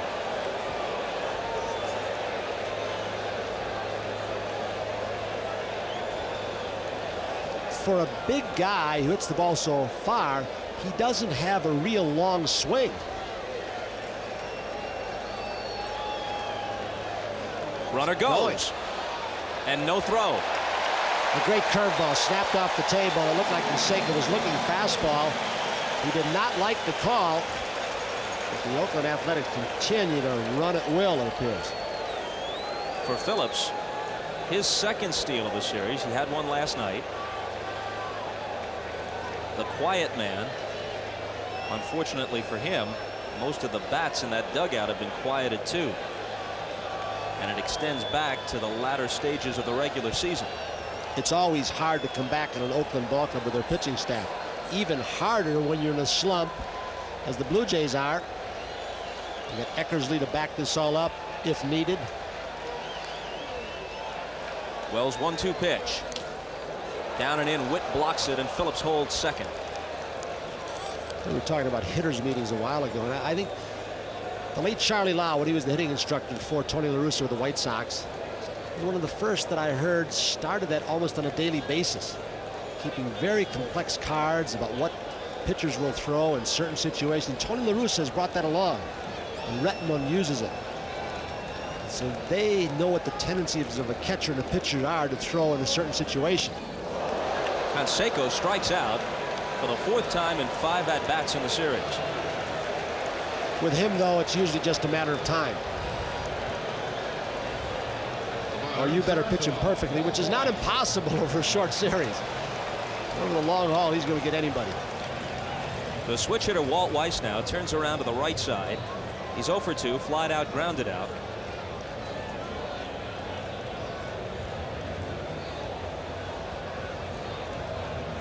Three runs home in the 6th. And a ball. David Wells had one of the more interesting injuries in recent baseball history this year. He said he was sleepwalking when he put his hand through a bathroom window and wound up requiring 5 stitches on his left thumb. He said, I was asleep. The next thing I knew, I woke up in the bathroom with my hand out the window. And then somebody asked him if he was worried about a recurrence of the problem. And he had a response that would have made Yogi proud. He said, if I do, I do. If I don't, I don't. Either way, I'm not going to lose any sleep over it.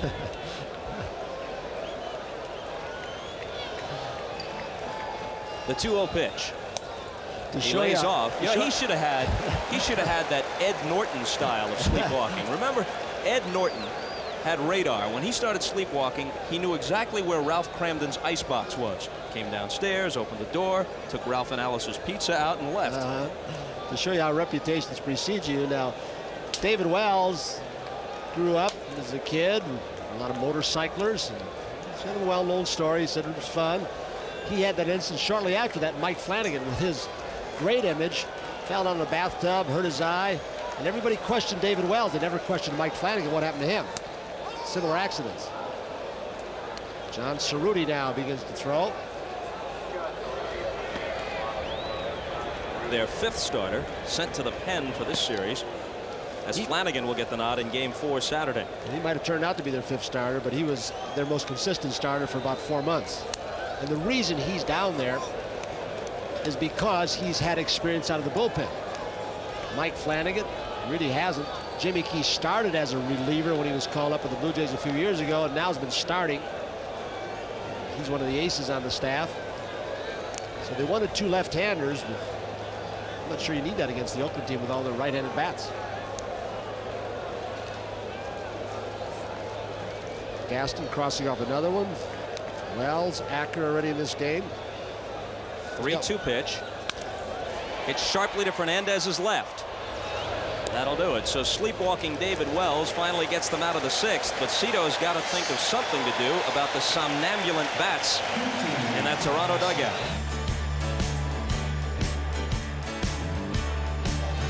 Canseco stays in, plays right field in Javier's place. Just before we went to commercial, I guess I meant to say that the Blue Jay hitters were in a somnambulant state rather than the bats themselves. That would truly be an eerie sight, as if Cito Gaston doesn't have enough problems here in the series, if the bats began sleepwalking of their own accord through the dugout. Now here's Moore, staked to a 5-1 lead. He's retired 11 of the last 12. Blue Jays don't have a hit since they got 2 and scored a run in the 3rd. Witt trying to change that. That's fair. Headed toward the corner and up against the fence, foul. You know, there have been stretches for the Toronto Blue Jays over the last few weeks. Not only have they had difficulty scoring runs, they've had difficulty getting 2 hits in the same inning at times. And even more so, extra base hits. Very few home runs as a team, and Freddie McGriff seems to get a lot of the blame, but over the last few weeks, few home runs as a team. Witt will be followed by Gruber and Mazzilli. We're in the 7th. Witt with a battling at bat, but it comes to a close with McGuire retiring him unassisted. 12 out of 13 retired by Mike Moore.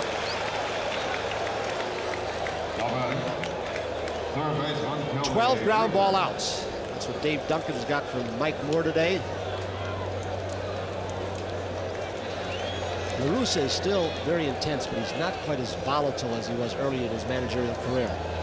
Boy, he had a lot of managers from opposing teams upset with him coming out in the field, and he'd yell back at him across the field, including players. He's tempered that considerably. He tells a story about the guy who's now his bullpen ace, Dennis Eckersley. The A's train in Arizona, as do the Cubs. And just a few months before the A's acquired Eckersley, Gruber fouling one away, a ball and a strike. Eck was pitching against the A's in a spring training game, and somebody stole third with the A's comfortably in front. And Eckersley glared at that runner and began yelling at him. La Russa came up on the top step of the dugout and yelled right back, "Hey, don't look at him. Come after me if that's what you want. I'm the guy who put the sign on." Now the two can laugh about it, as they've joined forces for one pennant and have a leg up on another one, leading this series 1-0 and game 2 5-1 in the 7th. You alluded to it yesterday. These two teams have had bad blood. There's the Eck. George Bell charging Gene Nelson, all but pulling his hair out.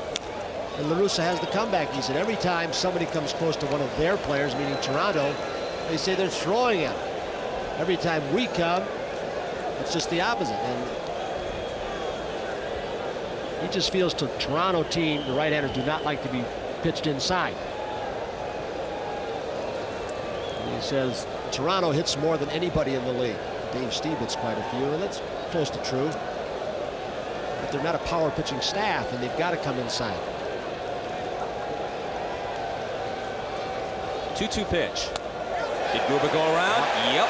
Dan Morrison punches him out of there.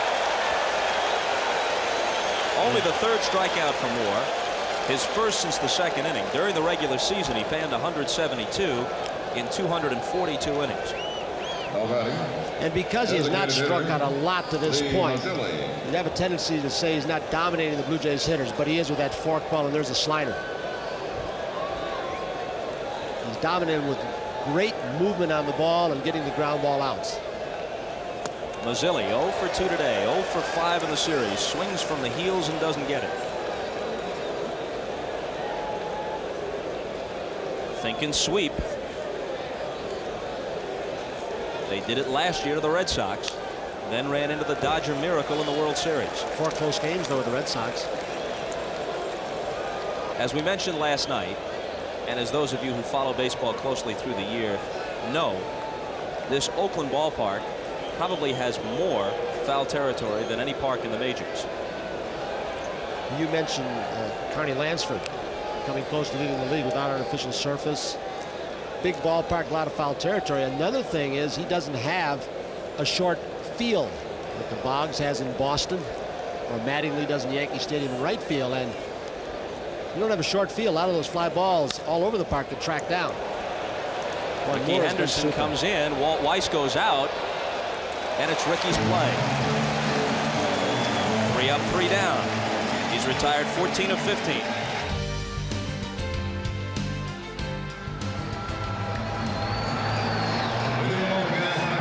You wonder if those fans are hoping they come back or they wrap it up in a hurry. You know, some of them have come across the bay and hoping it's a Bay series or a Bart series. Here's Rickey. As we move to the bottom of the 7th, just a few moments ago, take a look at the scene. Barry Weinberg, the trainer, checking Mike Moore's fingers, looking for evidence of a blister, perhaps. Now we're back live, and there's Moore, basking in a 5-1 lead. Apparently there's no concern. Nobody's warming up in the pen. Honeycutt was throwing earlier. He's ready if you need. It wouldn't take him long on a nice warm day like this. You know, and Bobby Cox managed the Blue Jays, and Jimmy Williams, when he took over for Bobby Cox, when Cox went to Atlanta, they had a little bit of a theory on pitching Rickey Henderson, and they used to throw at least the first time up, sometimes the first pitch in every series, up close and tight to try and straighten him up. Don't let him get the head in the strike zone and get into that deep crouch where he can reach the outside part of the plate for breaking balls, take a walk. Acker did come in and hit him, but that's about the only pitch that's been close. Here it is on 3-1. He's singled, walked, and singled again today. He's stolen 2 bases. That's today. 4 for the series. And he's been on base 6 times in 8 plate appearances. Any grade school kid could tell you that's one of the keys to their offense. He lays off the letter-high fastball, and he walks to open the 7th. So Wells opens the door and lets trouble in. What a psychological block he throws to any pitcher, especially young pitchers. Don't put the leadoff hitter on, especially if he's Rickey Henderson. Make him hit his way on. Philosophy. You can't catch a walk. Lansford with an RBI hit in 3 trips.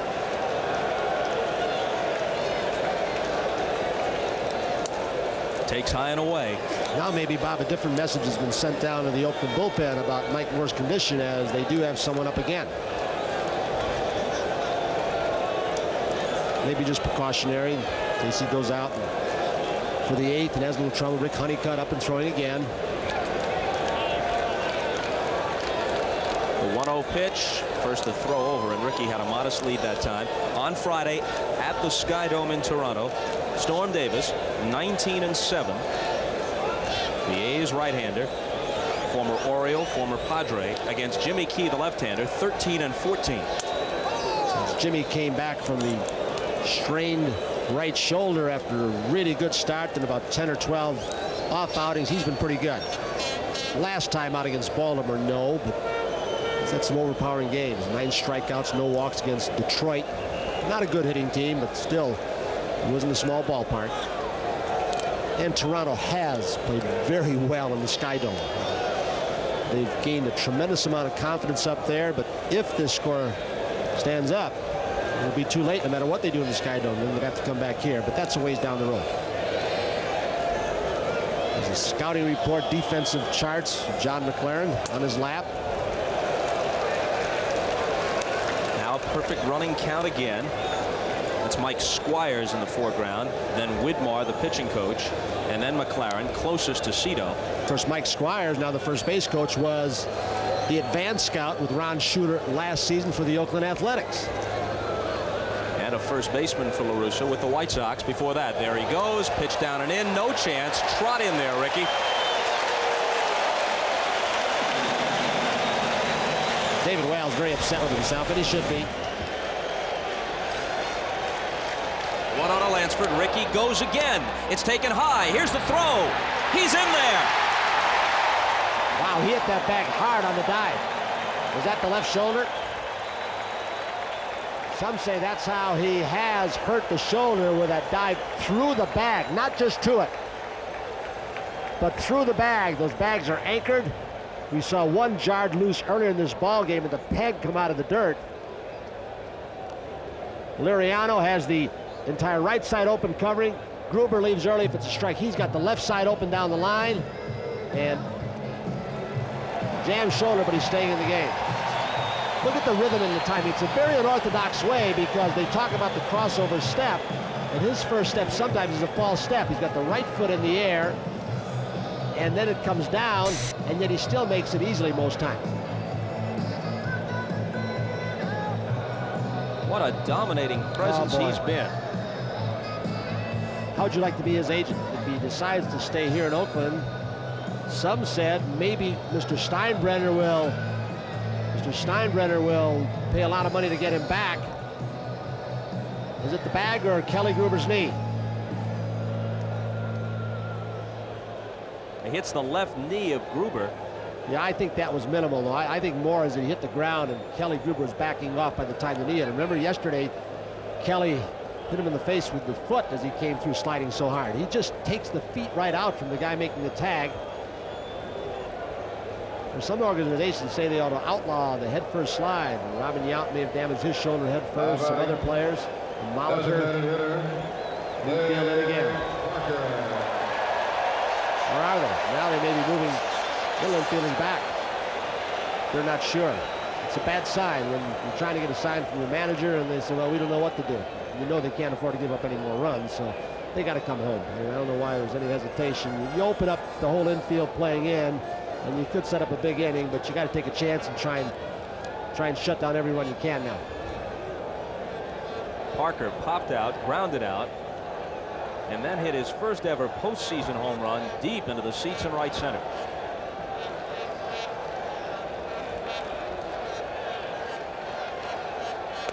Do you think Rickey Henderson loves having Carter Lansford batting where he is? I mean, 1 ball, 2 strikes earlier in this game. He ran, didn't bother Lansford. 3-2. He runs, steals third, didn't bother Lansford. He takes the walk. Do you think Rickey Henderson loves the postseason spotlight? Oh. The 1-0 pitch coming to Parker. Tony, did you ever think you'd see the day when a big league ball player, and a very respected one at that, certainly one that very few would question, would stride to the plate sporting an earring? You might also notice that the postseason play diamond is larger than the one he uses during the regular season. They got him picked off. The throw to second hits Lansford in the back. E3. Here comes Henderson. Tony Fernandez gave the target to Freddie McGriff inside the bag when they had him picked off. Lansford may have veered just a little bit into the path of the ball to get hit in the back. And with a methodical delivery that David Wells has, that's what you want to do. So it'll be an E3. Used to say getting a rundown. Well, big league players don't mess up rundowns. And Tony Fernandez is inside the infield side, and the ball just strips in from Freddie McGriff. There's a play that you see Henderson scoring. I believe Maury Wills may have pioneered. Parker fouls it off, 1-2. He did it against your Yankees in the 1963 series, I recall. Who was the pitcher, Ford or Downing, who picked him off and he just kept on Whitey going? Ford. And Bobby Richardson was going to take the throw, and I was standing there, and he deflected it, and Maury just came right on. But Maury's the one who's a master at it. Just keep on going, because you're not going to get out of it any other way. Yeah, when you think about it, many times they put a guy at first base because he has a poor throwing arm. Sometimes it's lack of speed. Many times it's poor throwing arm. He couldn't play the outfield. The arm was too weak. Freddie's arm is pretty strong, but he just threw it errantly. Here's Fernandez drifting under Parker's pop-up. And it's the first out here in the last half of the 7th. On that last play, you charge an error to McGriff for allowing Henderson to come home from third. But Lansford technically gets a stolen base. And in just 2 games, we're closing in on the all-time playoff record for most steals by both teams combined, which is 15 by the Mets and the Dodgers in a series that went 7 last fall. Cito Gaston coming out. He's going to give his closer, Tom Hinkey, a little bit of work. 6-1, bottom half of the 7th, the run already home. Henke comes on just to give him some work, as Tony said, and McGuire rolls one slowly to short. They'll get him out for the first time today. He had singled twice and doubled before that at bat. Tom Hinkey with that forkball that he throws more often now than even the fastball. Asked for some work. An 8-1 ball game in Detroit. for an off day, and then Baltimore came into the Sky Dome and having a little difficulty with the fork ball, and he wanted to make some adjustments. Go into the glove from the stretch with the fork ball grip. Change it to the slider, which he throws on occasion, or the fastball, so that the hitter cannot pick it up. Dave Henderson now 1 for 3, a ground rule double his last time up. Since Cito Gaston took over, Henke's ERA is a microscopic 0.92 with 8 earned runs in 79 innings. Oh, the strikeouts to innings pitches have been incredible. Here it is, 73 Ks in 49 innings pitched. Then you got to start talking about Rob Dibble from Cincinnati with his awesome numbers. But right now the scoreboard is taunting Gaston and the Blue Jays. He's got his closer in there, but he's trailing 6-1.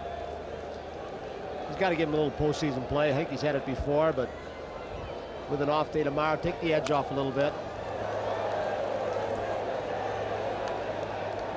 The Sky Dome figured to be electric. First postseason game there. Oh, they it will moved be. in June 5th. It will be. It may be even more so if they come back down 0-2, because they'll be in a frame of mind to try and give their team a jolt. Well, we heard it when Baltimore was there, that extra inning game on Friday, then again Saturday on the clincher. Roof open or close, we'll have to wait and see. We'll have to wait and see whether or not the league office, Dr. Brown, will determine that in the marginal situations. In the playoffs, it's out of the hands of team ownership and into the hands of the league president. If they made the World Series, there's Bobby Brown. If they made the World Series, Commissioner Fay Vincent would decide open or close. You know where or what the Blue Jays would like to do. They're 10-0 with the dome closed, and bingo, 2-0 when it's closed in progress. So 2-1 pitch. Hey, falls in the Toronto area on the shores of Lake Ontario could be beautiful. They could be just like this. A little cool, crisp, very sunny. If the weather is like what we anticipate tonight at Wrigley, it would definitely be closed. We've got an updated weather forecast for tonight's game 1 between the Giants and the Cubs from Chicago. We'll give it to you as soon as we have a chance here, which will come after this commercial. Dave Henderson fans to end the inning. The A's push another one across. Some genteel fans enjoying themselves. 6 outs away from a 2-0 lead in the series. Tony La Russa says Mike Moore has had enough. In comes 35-year-old Rick Honeycutt. Honeycutt has been the bait in a couple of deals involving other quality pitchers. He went from Texas to the Dodgers in 1983 for his present teammate Dave Stewart. Then a couple of years ago, from the Dodgers to Oakland in the deal in which LA acquired Tim Belcher. And when Rickey Henderson came over and a couple of pitchers went to the Yankees, they thought, well, they had to get Rickey Henderson, obviously, because Canseco's status was somewhat in flux. They didn't know when he would come back, let alone how much he'd contribute. But they also thought that might destroy the bullpen with Cataray and Plunk going to the Yankees. Consider that graphic up a moment ago about Rickey Henderson. The 4 steals in this game is not just a record for a playoff game. Playoffs, after all, have only been in place since 1969. Hit sharply through the hole, a base hit for Liriano. He's 1 for 2 with a walk today. But the 4 steals are a record for any postseason game, including the World Series dating back to 1903. So you think about it, Lou Brock had a World Series in which he stole 13. Pepper Martin ran wild in 1 World Series. There have been other great speedsters to perform in World Series play, but nobody has ever stolen 4 bases in a playoff or World Series game, and you can see how excited Rickey is about it.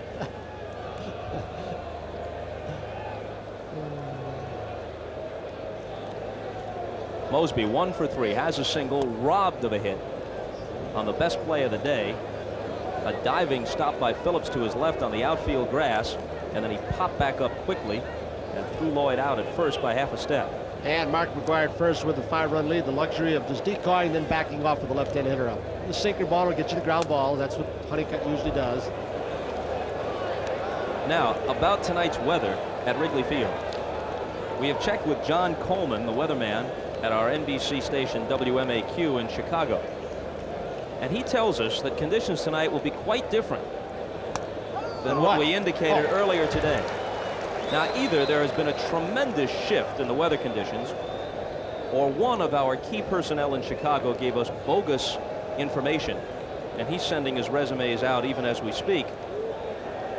The low this morning was 32 degrees, and they had their first frost of the season, which led to speculation from our sources in Chicago that temperatures would be in the 30s at game time tonight. Not so, says Mr. Coleman. This gets away from Hasse, and Liriano goes to second with nobody out. Big turn. It looked like a pass ball. And Lloyd Mosby's going to ask for a look at the baseball because Honeycutt, you might recall, in Seattle, the late Bill Kunkel caught him with a thumbtack, taped his finger. And suspension fine. This scoots right through Hasse's wickets. But what is the wind in Wrigley? The winds apparently are very light right now, and they expect, this has nothing to do with what we're talking about. These are the winds here in Oakland. We're talking about Chicago. Pitch to Mosby is in there. Mr. Coleman, the ace meteorologist in Chicago, tells us temperatures will be in the mid-50s, perhaps dropping into the high 40s tonight, so not nearly as bad as we first feared. Garelts against Maddox. Some debris on the field. Rickey's going to, I guess, the ball loose from the bullpen. And some people would say that if the wind is blowing in, which is usually what it does out of the northeast, Wrigley Field, it favors the Cubs. If it's blowing out, Will Clark, Kevin Mitchell and company expected to be favored. Mosby pops one to the left side. Lansford has no chance. You got to look at the flag in center field. The flags are at half staff in this ballpark, as they were in every other park toward the end of this regular season, in memory of the late commissioner Bart Giamatti. And you'll notice that the umpires are wearing either shirts on a warm day like this or jackets with the initials ABG, A. Bartlett Giamatti, as they will through the playoffs and World Series. Mosby has a walk.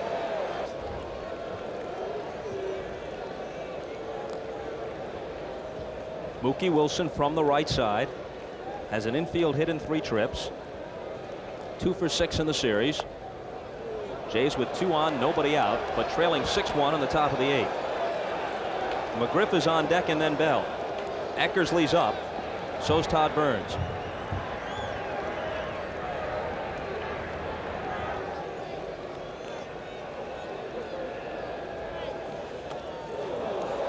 Hasse manages to handle it. Hasse ought to come out of this game with a Purple Heart. He's been on his knees both to block pitches and to recover when foul tips have bounded off almost every portion of his body today.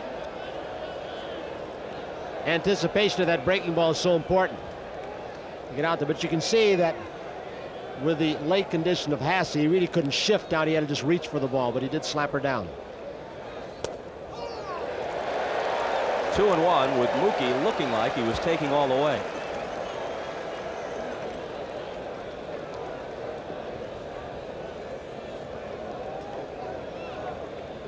Toronto did have the first 2 on in the second. Came up empty. Couple on with just 1 out. And the third got just 1. Well, Honeycutt here is a pitch away from loading him up with nobody out. They'd still need 1 more base runner before they could bring the tying run to the plate. I'm assuming Mookie Wilson's going to be taken all the way. Force him to throw 2 strikes. He couldn't even throw 1. The bases are loaded. A single and then back-to-back walks with a 5-run lead. Eckersley coming in. We're stepping aside for a minute. This is a potential save situation for Eckersley because the rule reads you have to enter the game with the potential tying run either on base, at bat, or on deck. So this is the most extreme possible situation. They're up by 5, but the potential tying run in theory is on deck with the bases loaded here. Eckersley inherits a 2-0 count on McGriff, who lines one solidly to right. Canseco coming over. It drops in front of him for a hit. They'll play it one station at a time. The bases remain loaded, and Bell comes to the plate as the tying run in a 6-2 game. McGriff's first hit of the series. The ball was hit so hard off Freddie McGriff's bat off the 2-0 count. Canseco never had a chance to get on it. It looked like he had a good jump. The ball sunk, it was hooking away, and Mookie off second base couldn't score in the event that Canseco made a shoestring catch. So he played it very cautiously, as he should have. The 8 Toronto Grand Slams this year were by 8 different players. Bell was not one of them. Ground ball, might be 2. There's one. Weiss on to McGuire, double play. They get a run, but at a very high cost. Mosby comes across, and it's 6-3.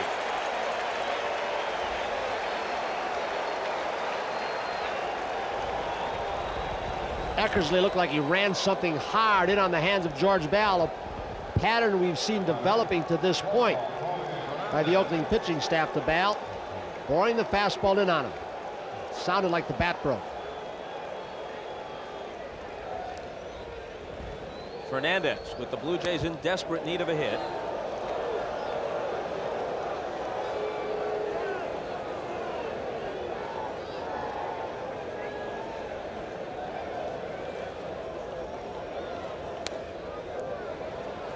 Two and 0 to him. From the Blue Jay perspective, even had it only been a force play, then you've got runners at first and third with only 1 out. You can get a 4th run on an out, and even if you get no more in the inning, you potentially enter the 9th where a blue pit or a walk or something, and you bring the tying run to the plate. That was not an easy double play because Phillips had Here's to unload Phillips in a hurry. again. Busy day, and he's been flawless. He had to unload in a hurry, and Weiss had to come from deep short playing Bell as a pull-hitter. We'll be back, folks. Blue Jays had a chance. He shut him down. New pitcher, left-hander John Cerruti. You know, when we mentioned early Oakland's record of 48 and 18 in day games, sometimes stats like that are misleading. They're flukes. But it was worth mentioning here because the vast majority of those day games were played in this park. Passy reaches for one, rolls it down to McGriff. They play more afternoon games than most clubs. The Cubs and the Red Sox would be exceptions. They play more than anybody. But the A's play a lot of midweek afternoon games, especially on getaway day when they're embarking on a road trip. And so their record in afternoon games was relevant here. And they appear on their way to their 49th win against 18 defeats in Sunshine.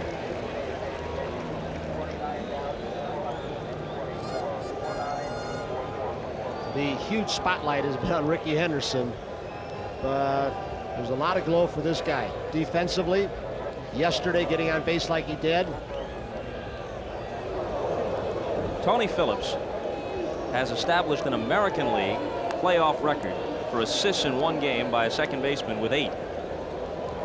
And he got a chance to play more because Weiss went down. Gallego plays those 60 games at shortstop. Phillips with over 500 at-bats during the regular season, and he was supposed to be their jack of all trades, kind of a roamer. He's become, at least for the first 2 games, a little mini hero at this point. 2 out, nobody on, and another chance for Canseco, who came on as a pinch hitter in the 6th and struck out, batting for Javier. If you're just joining us, and I imagine many people, with it being just past 6:15 on the East Coast, are getting home from work and missed the beginning of the game. Canseco was originally in the starting lineup, reported with a migraine headache, and they changed to Javier just before the first pitch. This is only the 3rd time all year John Cerruti's pitched out of the bullpen. Got some work on Sunday, the meaningless game in the Sky Dome, and one time earlier in the season. Came up with a good sinker ball, curve ball. Had a terrific stretch for about 3 months. And Key struggled. Flanagan missed a few turns, as did Steve. Especially when they sent Todd Stottlemyre back down, he picked up a lot of slack. 3-0 to Jose, who looks down at Rene Latchman. They're up by 3. 2 outs, nobody on. He's looking to get untracked. Let him rip if he wants. But that one wasn't close enough. So on 4 pitches, he draws a 2-out walk. Trailing by 3, these are the Toronto hitters scheduled in the 9th. Ernie Witt, Kelly Gruber, and the DH Lee Mazzilli. Do you think John Cerruti was going to let Canseco swing at a 3-0 pitch with Walt Weiss next and 2 outs? No chance. Dave McKay again. Not the racing team this year. His 40 stolen base year last year with some sore legs. But the way he's chased some balls down in the outfield. Last night, that ball in the right field corner, long run, sprinted after it. You wonder as the season progresses, against right-handed pitchers especially, if he won't be a stolen base threat also in this series. The 2 teams combined have already tied the League Championship Series record with 15 total steals, set by the Mets and Dodgers last year in a 7-game set. They've got him picked off. McGriff's throw, and they finally get somebody. McGriff had a lot more on that throw. He didn't lob it, he rifled it. That's the first man caught stealing for either side. The A's have 10 steals, 6 of them belonging to Henderson, and Toronto 5 in the series. On to the 9th. Since 1981, only 2 division winners out of 32 possibilities have repeated, and 17 of the 32 have finished 4th or lower, and about half of them have failed to play 500 ball the year after a division title. Tony La Russa made a study of the difficulty of repeating. He called old buddies. He called Paul Richards. He called Dick Williams.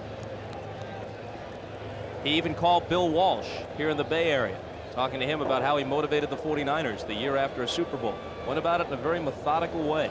You've got to have a special blend of personalities, I think, that wants to, not only as an individual, but mainly as a team, go through the excessive pressure of postseason play. 162 games, a chance to lose it all in 4 to 7. How many teams have they forgotten about? Philadelphia Phillies. Danny Ozark got fired. Whitey Herzog was part of that Kansas City Royals team when they didn't have Quisenberry. They lost to the Yankees, and it's if the whole season's gone. And the amount of pressure in League Championship Series play, along with other elements, injuries and free agency and all else. But I think the pressure's got a lot to do with it. Maintain that emotional level coming back the second time is tough. I mean, we've seen it how many times now where it looks like when teams get in the World Series, like it's almost a laugher. Freddie McGriff, who admittedly is swinging the bat better the last week, but he just can't get the pitches to hit for home runs. The 1-1 pitch is in there. Eckersley walked only 3 men all year. 3. That's why it was so remarkable last year when he walked Mike Davis with 2 out and nobody on a 3-2 pitch ahead of Kirk Gibson. And then Gibson hit the miracle home run. It's not just that he throws strikes. I mean, he does not use at least the middle 12 inches of the plate. Spots it right where he wants to. A few more off-speed pitches yesterday. Mosby on twice in this ballgame, robbed once by Tony Phillips. Foul back.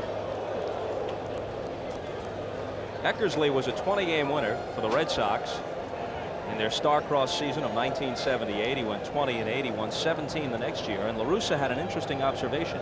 He said successful starting pitchers, especially those with a history of many complete games, and Eckersley often went the distance for the Indians and the Red Sox, are used to pitching in the 9th, protecting a 1-run lead.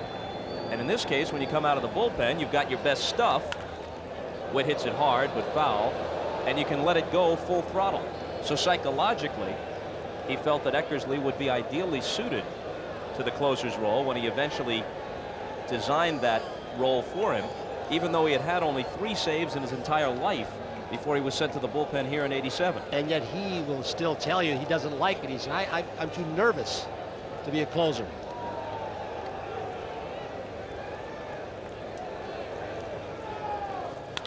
Two pitch, whacked down the right field line and foul. Witt today is 0 for 3, but he has hit several balls hard and barely foul.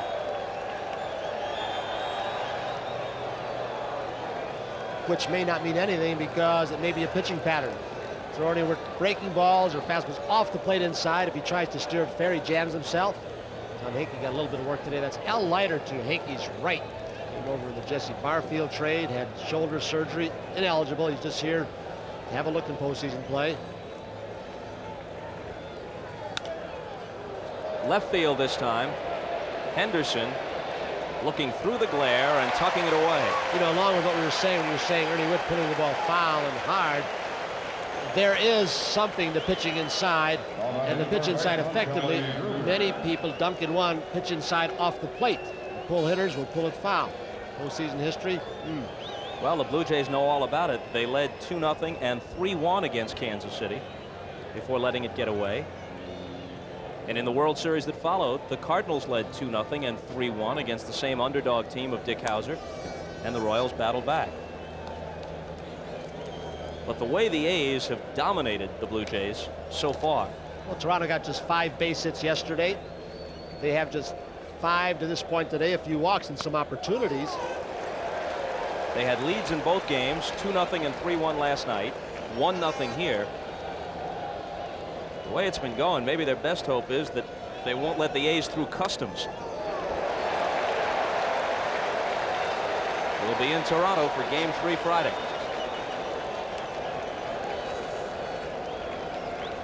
He drops down with that sweeping curve.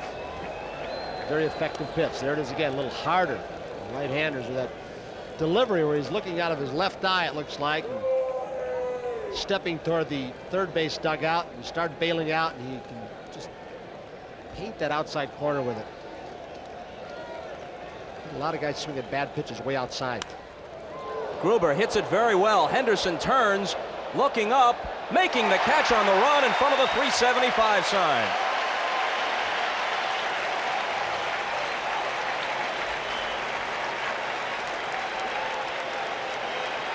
And La Russa lets a little Mona Lisa smile play at the corners of his mouth on this, his 45th birthday. And they're just about set to blow the candles out on the Blue Jays for the 2nd time in a row. When Dave Henderson's legs are healthy, as they are now, he's not the best center fielder, but he's very steady. He's running well like he is now and throwing as he's shown. He's much, much better than average.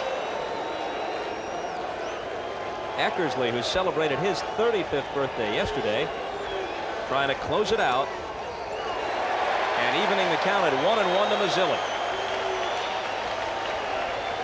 They're on their feet at the Coliseum.